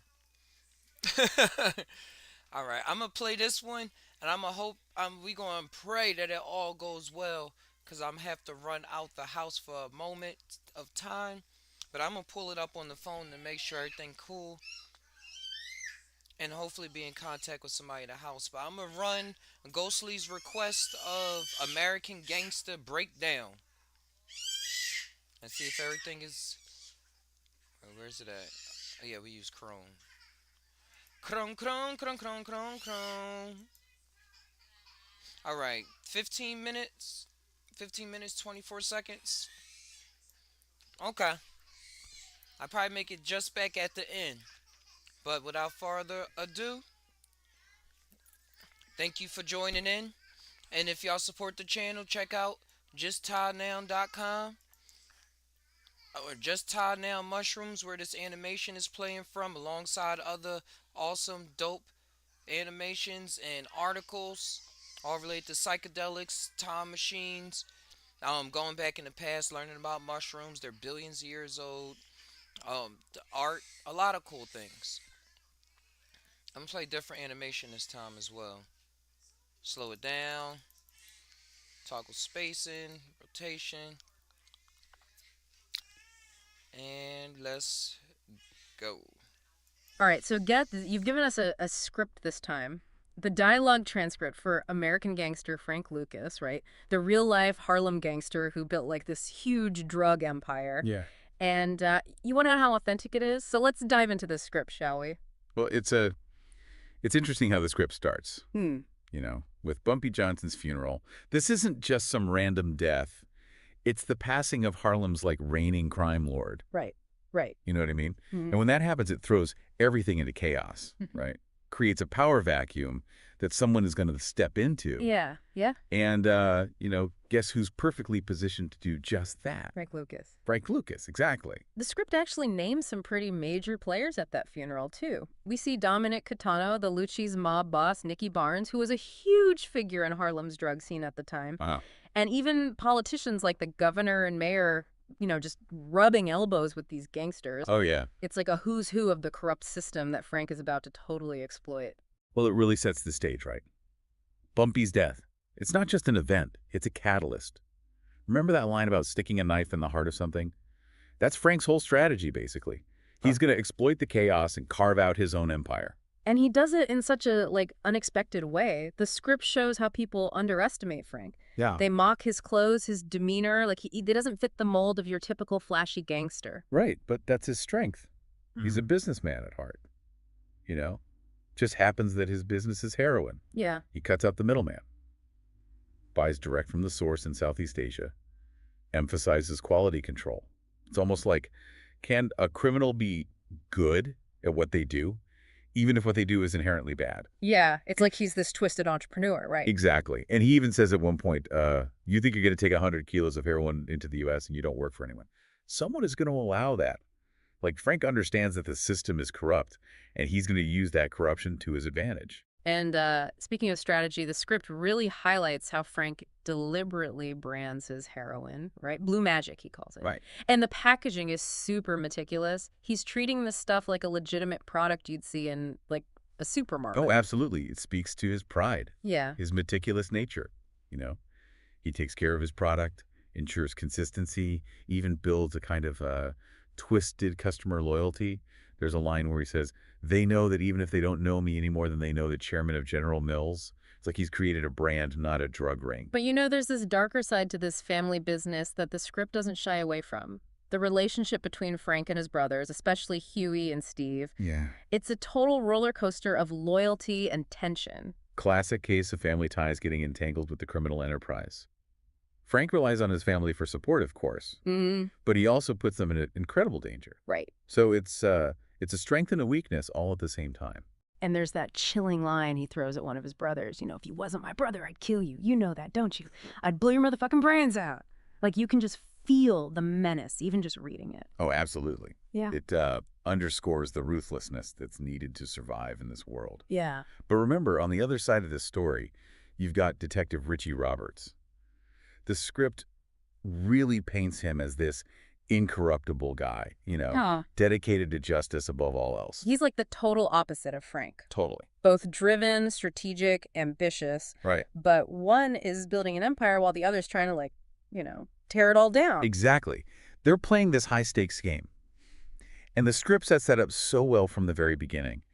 There's that scene where Frank's associate asks Richie about his honesty. He says, I heard a story about you that you found $1 million in unmarked cash and gave that shit back. Is that true? Yeah, right away we see that Richie is like the complete opposite of the corrupt system that Frank thrives in. It creates this awesome cat and mouse dynamic that just pulls you in. And then looming over all of this is the Vietnam War, more than just a backdrop, wouldn't you say? Oh, yeah, absolutely. It's woven into the fabric of Frank's entire operation. Heroin use among American soldiers in Vietnam was rampant, and Frank exploits that. He uses military transport planes to smuggle his product. That's where the script gets really chilling. It's not just about crime anymore. It's about a war supposedly fought for freedom. Bro, I checked out your fueling shorts. the Is very dope how thing you that's create stuff destroying cool lives back ASF. home. Layers of hypocrisy and moral compromise. Yeah. And there's that line that really captures it. Opium plants are hard enough to outlive any war. They'll still be here long after the troops have gone. It speaks to the lasting consequences of conflict, how something like the drug trade can thrive in the middle of all this chaos. Frank's operation becomes like a microcosm of the larger corruption and moral compromises of that era. And then bam, everything changes. The script throws us right into the action with that raid on the funeral home, heroin hidden in coffins. What did you think when you first read that part? I was floored, honestly. The sheer audacity of it, the risk. It says a lot about how far Frank was willing to go, but it also throws the moral complexities of the situation into sharp relief. It makes you wonder, right? Yeah. Like, what is the real cost of justice? And when Frank's empire comes crashing down, who really wins and who loses? It's not as simple as just good guys versus bad guys, is it? No, not at all. And that's what makes this Yo, story I gotta so go, compelling. but I liked and sub. Keep script up the good forces work, us to dude. confront Smiling the face gray with areas, sunglasses, thumbs to up. grapple with the uncomfortable realities of the world Frank built and the world that's trying to bring him down. You know, one thing that really struck me was how the script uses Frank's rise to power to expose, like, the racial dynamics of the time. Yeah. Here's a black man who built this incredibly successful empire, right? Right. Yet he's constantly up against this, like, prejudice and blatant disrespect. Oh, yeah, that scene at Nicky Barnes's club really highlights that Frank's dressed to the nines, but he's still treated like an outsider. Even his own brother throws shade at his clothes. Like it's a sign that says, arrest me. Like, success alone isn't enough, you know what I mean? Yeah, it speaks to the limitations imposed on black success. Even in the criminal world, Frank's ambition threatens the established order, so he becomes a target for both sides of the law. Right. And the script doesn't shy away from the brutality of this world either. We see Frank's capacity for violence, but it's always calculated, strategic, never just some hot-headed outburst. Right, like when his driver Jimmy accidentally shoots someone, Yeah. Frank is more concerned about the lack of control than the act itself. He's just cold as ice about it. There's that line that sends chills down your spine. Frank says, "He's your driver, get rid of him." And when someone points out that Jimmy is his cousin, Frank replies, "That ain't shit to me. You don't mean nothing to me." It's brutal, but it reveals a lot about his character. He's completely shut off his emotions, putting his business above everything else, even family. Right. Almost like he's adopted the ruthless pragmatism of the Italian mafia, but he's still operating outside of their system, you know? And that creates friction. Yeah. Remember that scene where Frank meets Dominic Catano? Catano tries to, like, bring Frank into the fold, offers him a partnership, but Frank refuses. Bold move. Oh, he's playing a dangerous game, declaring independence from the very people who could crush him. Catano definitely sees the threat. He compares Frank to a young Muhammad Ali going up against a seasoned pro. He says, this will be like a kid out of the Olympics. That's going to be Ali in like 3. It's almost a backhanded compliment, right? Yeah. Acknowledging Frank's power, but still kind of underestimating him. Comparing Frank to Ali is genius, though, because it highlights how Frank, like Ali, is this disruptive force. He's challenging the established order, not just in the criminal world, but in a society where black success is often met with resistance. And the script shows us the double-edged sword of Frank's success. He's courted by celebrities. He's at ringside for the fight of the century. He buys his mother a mansion. He's living the American dream, but it's this twisted, blood-soaked version of it. But while Frank is building his empire, Richie Roberts is meticulously building his case. Chipping away at the foundation. He's obsessed with taking Frank down, even if it means sacrificing his career, his personal life. The script doesn't just focus on the gangsters. It shows us the cost on the other side of the law, too. Exactly. Richie's marriage is falling apart. He's losing custody of his son. He's fighting for justice, but his own life is crumbling around him. It adds another layer to their rivalry, don't you think? Oh, absolutely. They're both driven, ambitious, willing to make sacrifices, but their goals are fundamentally at odds. One is building an empire on the suffering of others, while the other is trying to dismantle it, even if it means fighting a system that's rigged against him. It's like they're two sides of the same coin, driven by their own codes of ethics, and the stakes just keep getting higher as the story unfolds. The script really amps up the tension with the attempted hit on Frank's wife, and the FBI warning Richie about a contract on his life.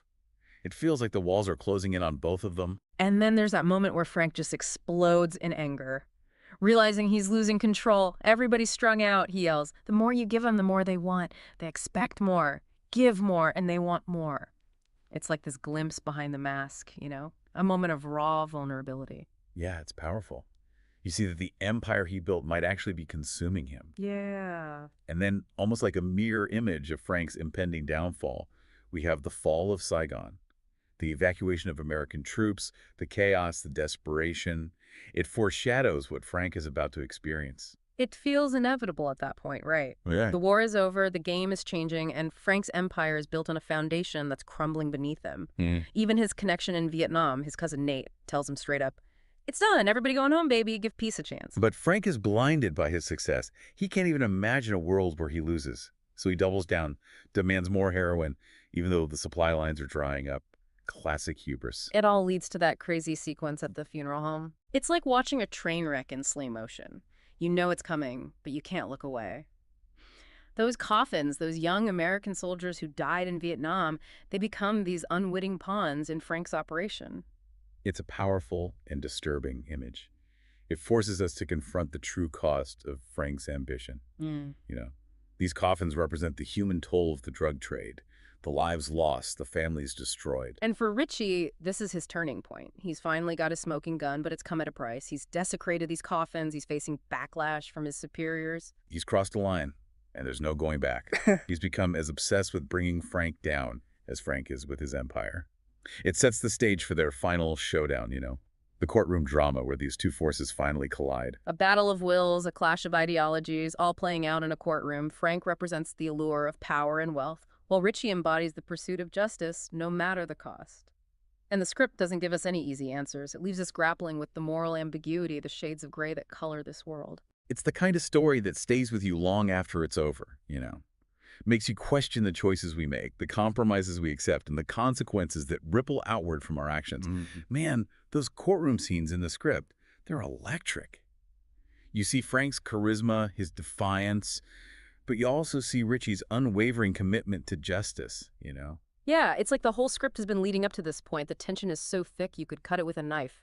It's not just about taking Frank Lucas down. It's about exposing the whole corrupt system that allowed him to thrive. And Frank, he tries to play the victim, right? He talks about the racism he faced, the violence he saw growing up, almost like he's trying to justify his actions. Yeah. He even says that he took care of Harlem, implying that his drug empire was like some kind of service to the community. But then Richie hits him with this, like, gut punch. He reminds everyone of the real cost of Frank's empire. You know, he says, I got hundreds of parents of dead kids addicts who OD'd on your product. That brings everything back to the human toll, right? All those shattered lives left behind. And just when you think you know how this is going to end, Frank throws a curveball. He offers Richie a deal. Information on corrupt cops in exchange for leniency. Whoa, what a power move. Frank knows that by exposing police corruption, he can create chaos and sow distrust in the very system that's trying to bring him down. Genius, but also incredibly risky. Yeah, puts Richie in a real tough spot. Totally. Does he compromise his principles to take Frank's offer and risk letting this major criminal get off easy?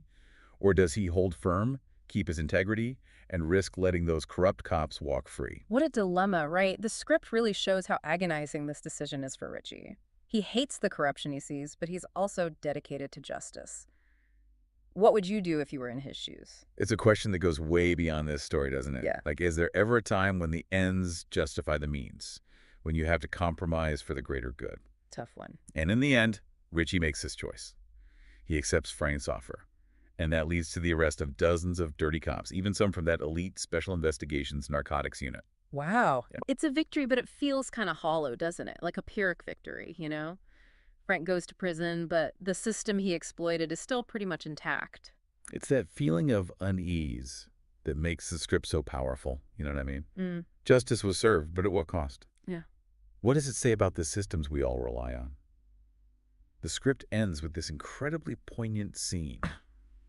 Frank gets out of prison, and Richie picks him up. Oh, wow. They drive through Harlem. You see how much has changed. Yeah. Time moves on, but some things stay the same. Mm-hmm. Frank's out of the game, but the cycle of crime and poverty just keeps going. That's a sobering thought. And then there's this exchange where Frank asks Richie why he turned in that $1 million all those years ago, remember?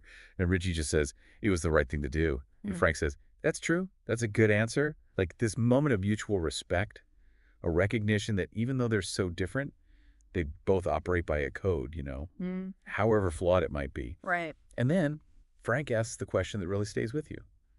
He looks at Richie and asks, would you do it again? And the script just ends there. Wow. It's brilliant, right?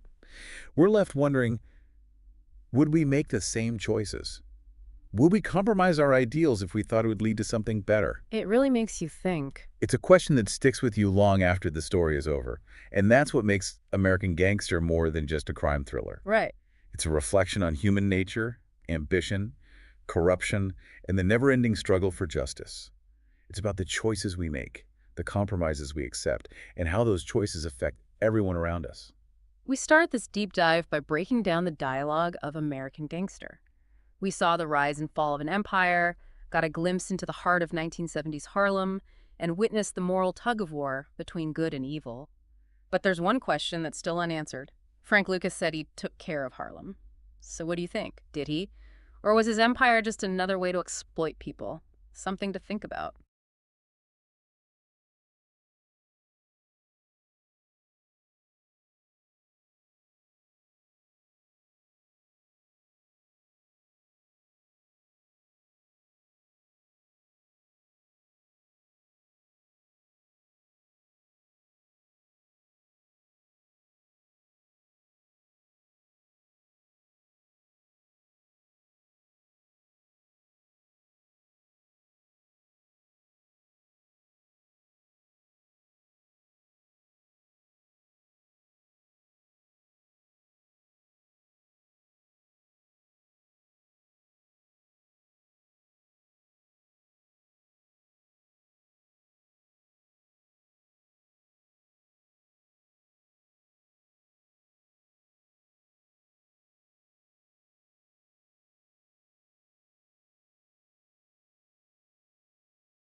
Thank you for watching, guys. I'm not sure how long it cut off for, but hopefully y'all, huh?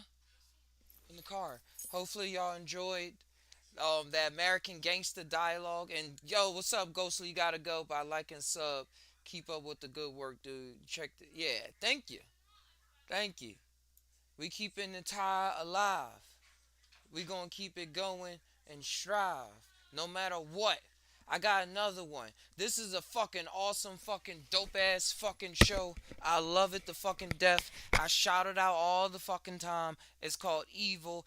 It is about a priest and a priest, a psychiatrist and a technology person who breaks down they experience ghosts and different glitches and Wi-Fi and all this stuff, but they have to go in cases. And it's like an X-Files type thing, but they all see it from their own perspective. So it's a grip and tell on what is reality, what is life, how are all humans in their own imaginations all still in the aggregate coming together to create what is the beauty in the chaos that is what we see before us every day, even when we go to sleep. What does this all mean for religion, for the mind, and for culture?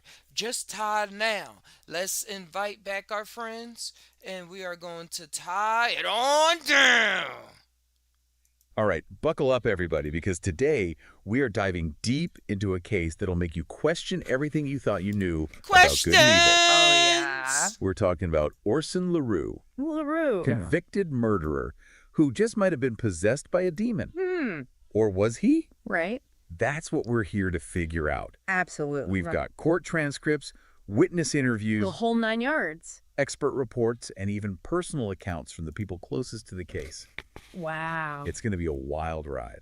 It is a fascinating blend of psychology, criminology, and, well, we can't forget the paranormal. Yeah, we're going to need to keep our minds open for this one. Definitely. But also a healthy dose of skepticism, right? Absolutely. Got to have that skepticism. We're not just rehashing some true crime story here, are we? No. We are going deep, connecting the dots, and hopefully uncovering some insightful takeaways. From all my research. All your research. Yes. So, the human mind. The human mind is a powerful thing. Yes, and sometimes that line between reality and delusion can be incredibly blurry. Okay, so let's start with the man himself. Right. Orson LaRue. Who was he? Well, on the surface, he seemed like your completely ordinary real estate agent. Real estate agent. But he was convicted of multiple murders. Multiple murders. Including a horrific killing of a 6-year-old child. Real estate agent. Yeah. Helping families find their dream homes, and at the same time, committing these brutal acts. It's chilling. It's chilling. It's a stark contrast. I mean, it immediately grabs your attention. It does. It really makes you think about the nature of evil, you know? Right. Can someone really be a monster hiding in plain sight? Right. And initially, LaRue was claiming he was experiencing blackouts during these murders. Yes. And his defense team was gearing up for an insanity plea. Classic. But then things took a turn towards the, well... supernatural. The supernatural. Yes. His wife, Emily, enters the picture. Oh, boy. She was absolutely convinced that Orson was possessed by a demon. Possess. And she had what she believed was evidence. Oh, interesting. I'm thinking back to the source material here. Whispering sounds in their house. Claims of Orson acting strangely. Yeah. And then there's that eerie infrared video. That video, yes. A shadowy figure lurking in their home. Creepy. Gives me chills just thinking about it. Mm-hmm. Yeah, it's easy to get caught up in those spooky elements. Right. But we need to remember the power of belief can be incredibly strong, especially when you're dealing with trauma. Absolutely. So we've got Orson, this seemingly average guy turned killer. Yeah. And his wife, who believes he's possessed. And then we have two other figures emerge, each with their own perspective. They really do. It's like they were brought together to investigate. Okay, lay it on me. So we've got Ben, and a skeptical contractor who was called in to investigate Emily's claims of paranormal activity. Okay. He was able to debunk some of them. Like the whispering sounds. It was a clogged filter in the dishwasher. Oh, the dishwasher. Easy to misinterpret things when you're afraid, you know? Right, and he also showed how that ghostly figure in Emily's video could have been caused by the air conditioning and dust particles. Oh, yeah, that darn infrared camera. So we've got logic and skepticism with Ben, Right. But then on the other end of the spectrum, we have David DaCosta. A former photojournalist who was training to be a priest. Training to be a priest. And he believes in demonic forces, investigating Orson on behalf of the Catholic Church, no less. That's right. So a skeptic, a believer. Right, the pair. And then, right in the middle of this, we have Kristen, the forensic psychologist assigned to Orson's case. What a mix. What could possibly go wrong? Well, that's where things get really interesting. Oh, boy. Remember those vivid night terrors Kristen starts having? Yeah. I'm curious, as you were reading through all this, what stood out to you about those dreams? Honestly, the details. This This terrifying figure, she calls him George, seems to have this intimate knowledge of Kristen's personal life. Like what? Stuff she only talked about in therapy. A scar from her C-section. Wow. And her complicated feelings towards her boss. That's private. Exactly. And that raises a question for me, and maybe for you too. Yeah. Are Kristen's experiences just stress-induced, from this high-pressure case? Right. Or is there something, I don't know, more sinister going on? Right. It's easy to dismiss nightmares as just our subconscious working things out. Sure. But when they start mirroring real-life events and personal secrets, well, then it gets creepy. That's when things get truly unsettling. And it makes you wonder about those lines between reality and dreams. Exactly. And as it turns out, that line between reality and manipulation, about to get a lot blurrier for Kristen, too. Oh, no. Remember, we find out LaRue's defense expert, Leland Hausman, broke into Kristen's therapist's office. He was stealing her file. Feeding information to LaRue. Directly to LaRue. Talk about a violation of trust. It's a chilling reminder that even those in positions of authority can be capable of deception. Absolutely. And this adds a whole new layer to the case. It does. We're not just dealing with possession or belief anymore. This is a deliberate manipulation of information. A calculated effort. To undermine Kristen and potentially influence the trial. Possibly. But it gets even more unsettling. How so? Hausman tells Kristen he's part of this group. Oh, yeah? The 60. The 60. Individuals connected by their pursuit of, and I'm quoting here from your notes. Oh, yeah. Evil. Evil. What does that even mean? I know. It sounds like something out of a horror movie. It does, and that's what's so disturbing about it. Yeah. It suggests a network of individuals who are consciously embracing their darker impulses. Right. But what are their goals? How do they operate? I mean, that's the question, isn't it? These are questions we'll need to explore further, for sure. And then, just when you think it can't get any crazier, we discover LaRue was using his wife's email account to access the dark web. The dark web. Engaging with all sorts of disturbing content. Disturbing.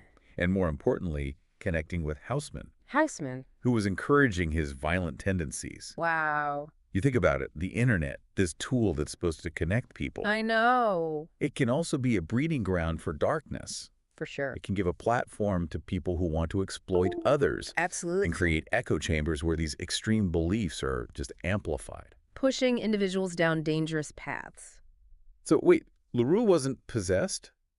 Well. He was being manipulated by Hausman? Potentially. And this network, the 60. The 60. But what does this tell us about LaRue? Right. Is he a victim or was he complicit in this whole thing? That's a great question, and one that we need to unpack carefully. Unpack carefully. And we're going to do just that in the next part of our deep dive. Okay, folks, stay tuned. We're just getting started. It only gets deeper from here. Welcome back, everybody. My head is spinning after that last revelation. I don't know about you. It's a lot to take in. It is. It is. LaRue, this seemingly average guy, turns out to be entangled in this web of manipulation. You're glitching, and darkness. Bro. Yeah. And then this whole idea of the 60. The 60. This network of individuals. Connected by evil. By their evil. It's like something out of a nightmare. It is a chilling concept. It is. It really is. And I think it's important to clarify what the 60 actually is. Okay. It's not some formal organization. So not like a supervillain league. No secret lair or anything. That's Think fair. of it more as a loose affiliation. Okay. A shared understanding among certain individuals. They recognize their capacity for evil.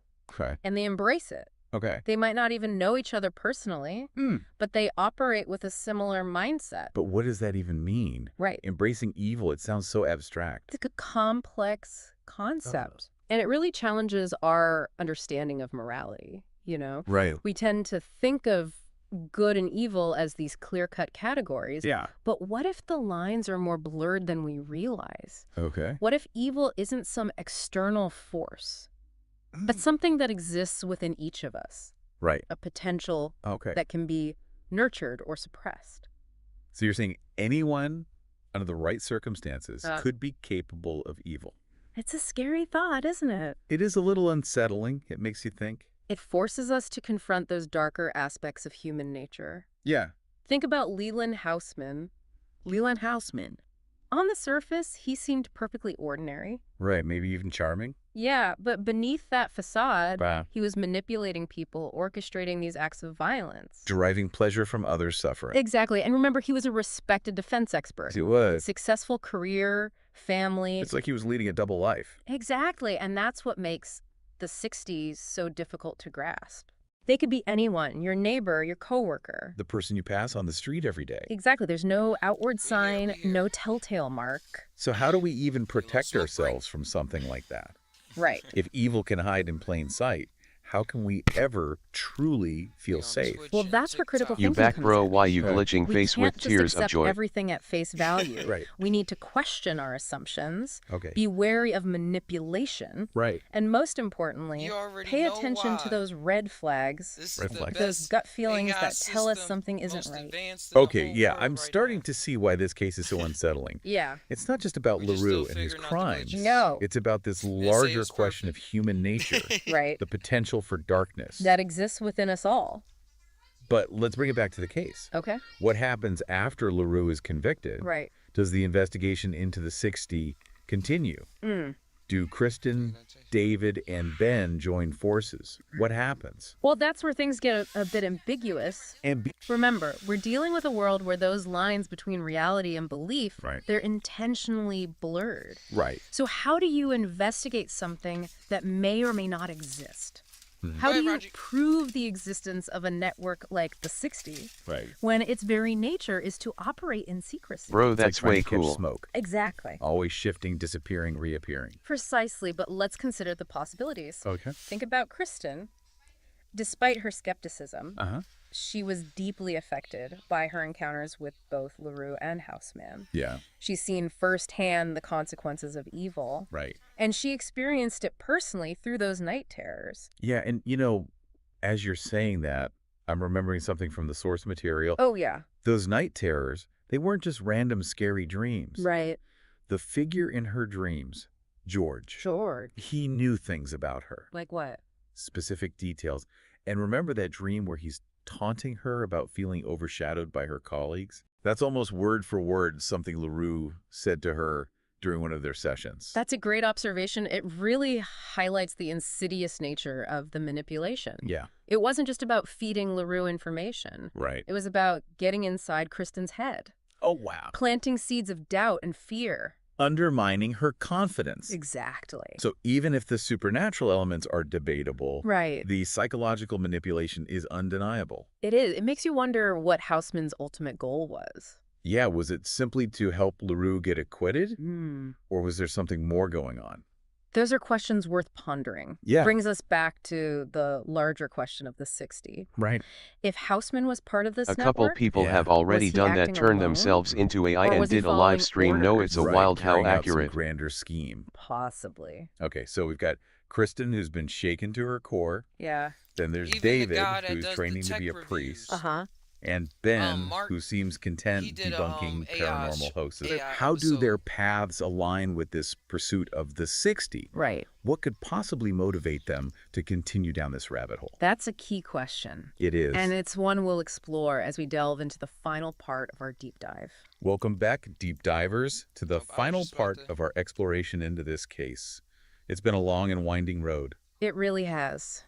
We've gone from this seemingly straightforward case of a convicted murderer Yeah. to this unsettling world of manipulation, dark web secrets, Oh, yeah. and this shadowy network known as the 60. The 60. We've explored the evidence, we've analyzed the psychology. We've done it all. And now we're left grappling with the implications. Right. Last time we were talking about Kristen, David, and Ben. Yes. Each one of them profoundly impacted by this case. They were. Now, this is me in the flesh. Where do their paths go from here? That's the question. Do they join Robots forces to can't smoke. investigate the 60? Allegedly. It's a good question. Is that even possible? Well, that's the million-dollar question, isn't it? It is. And I think it speaks to a larger theme we've been talking about this whole time.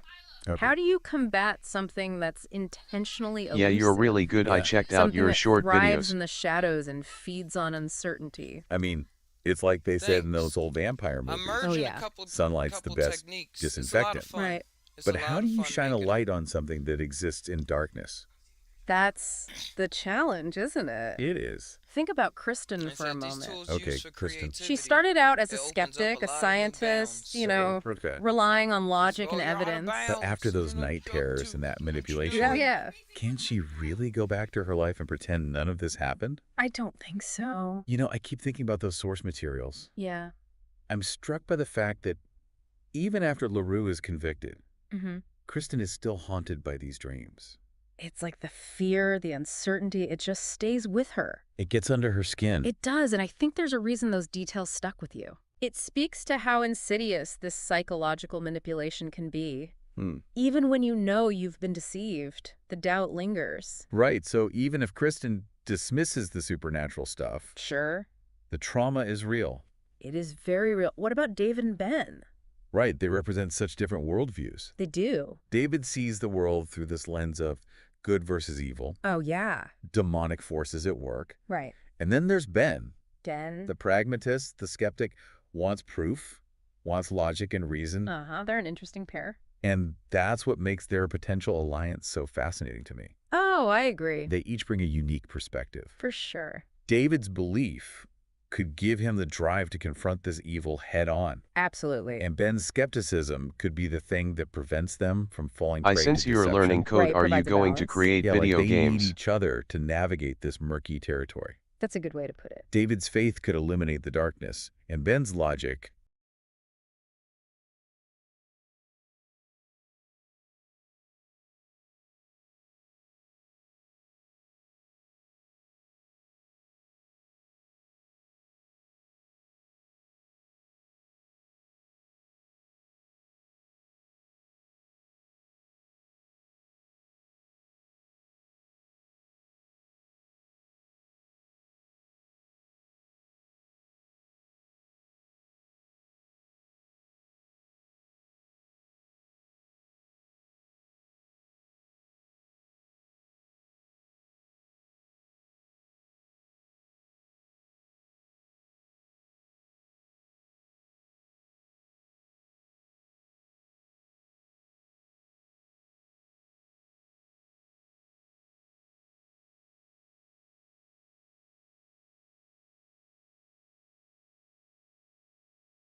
could help them discern the truth.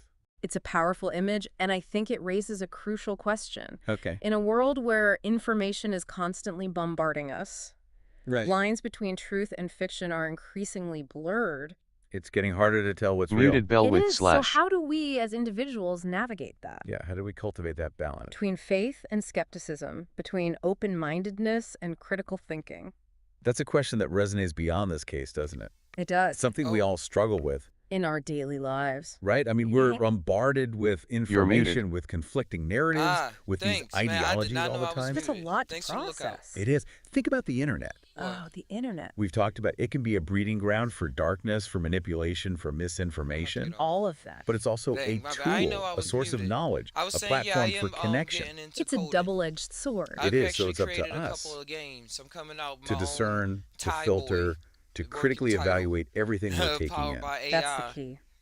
So Using what's the Raspberry takeaway here? Pi. What should our listeners be thinking about? Created, Well, I think the this key pet takeaway is simulator this. game Okay. with a couple mini games. Cultivate a healthy...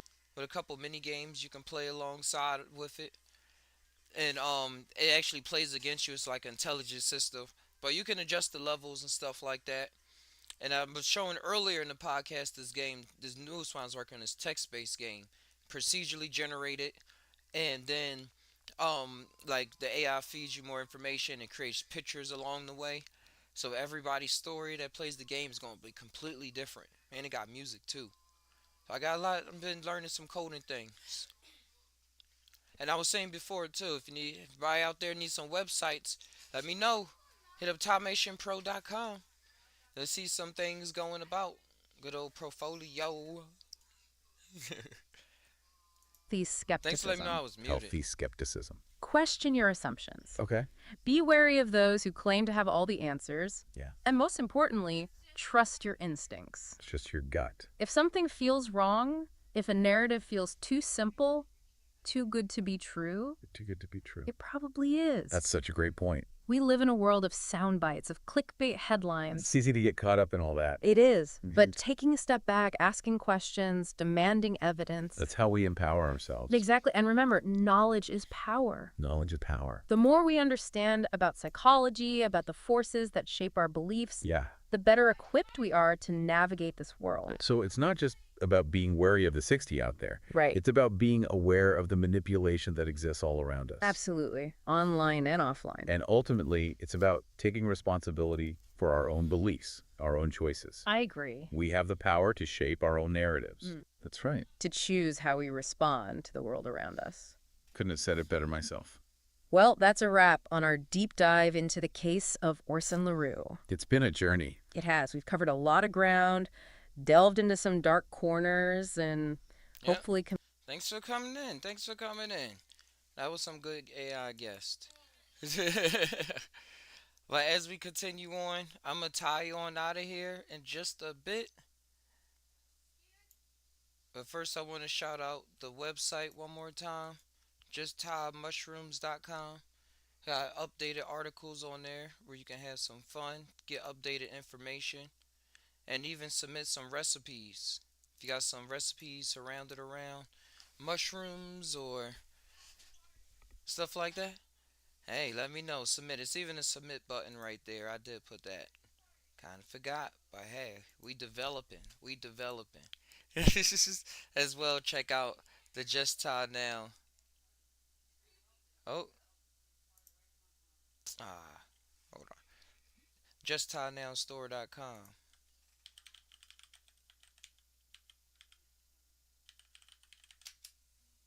There we go.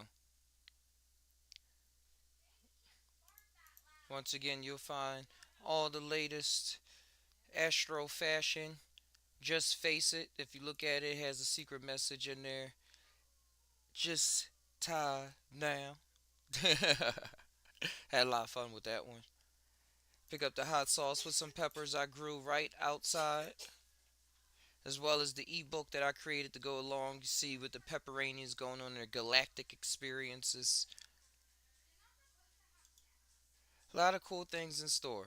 But I'm going to tie on out of here. Thanks, Ghostly, for tying it on down with me today. I got some new animations. Y'all already know.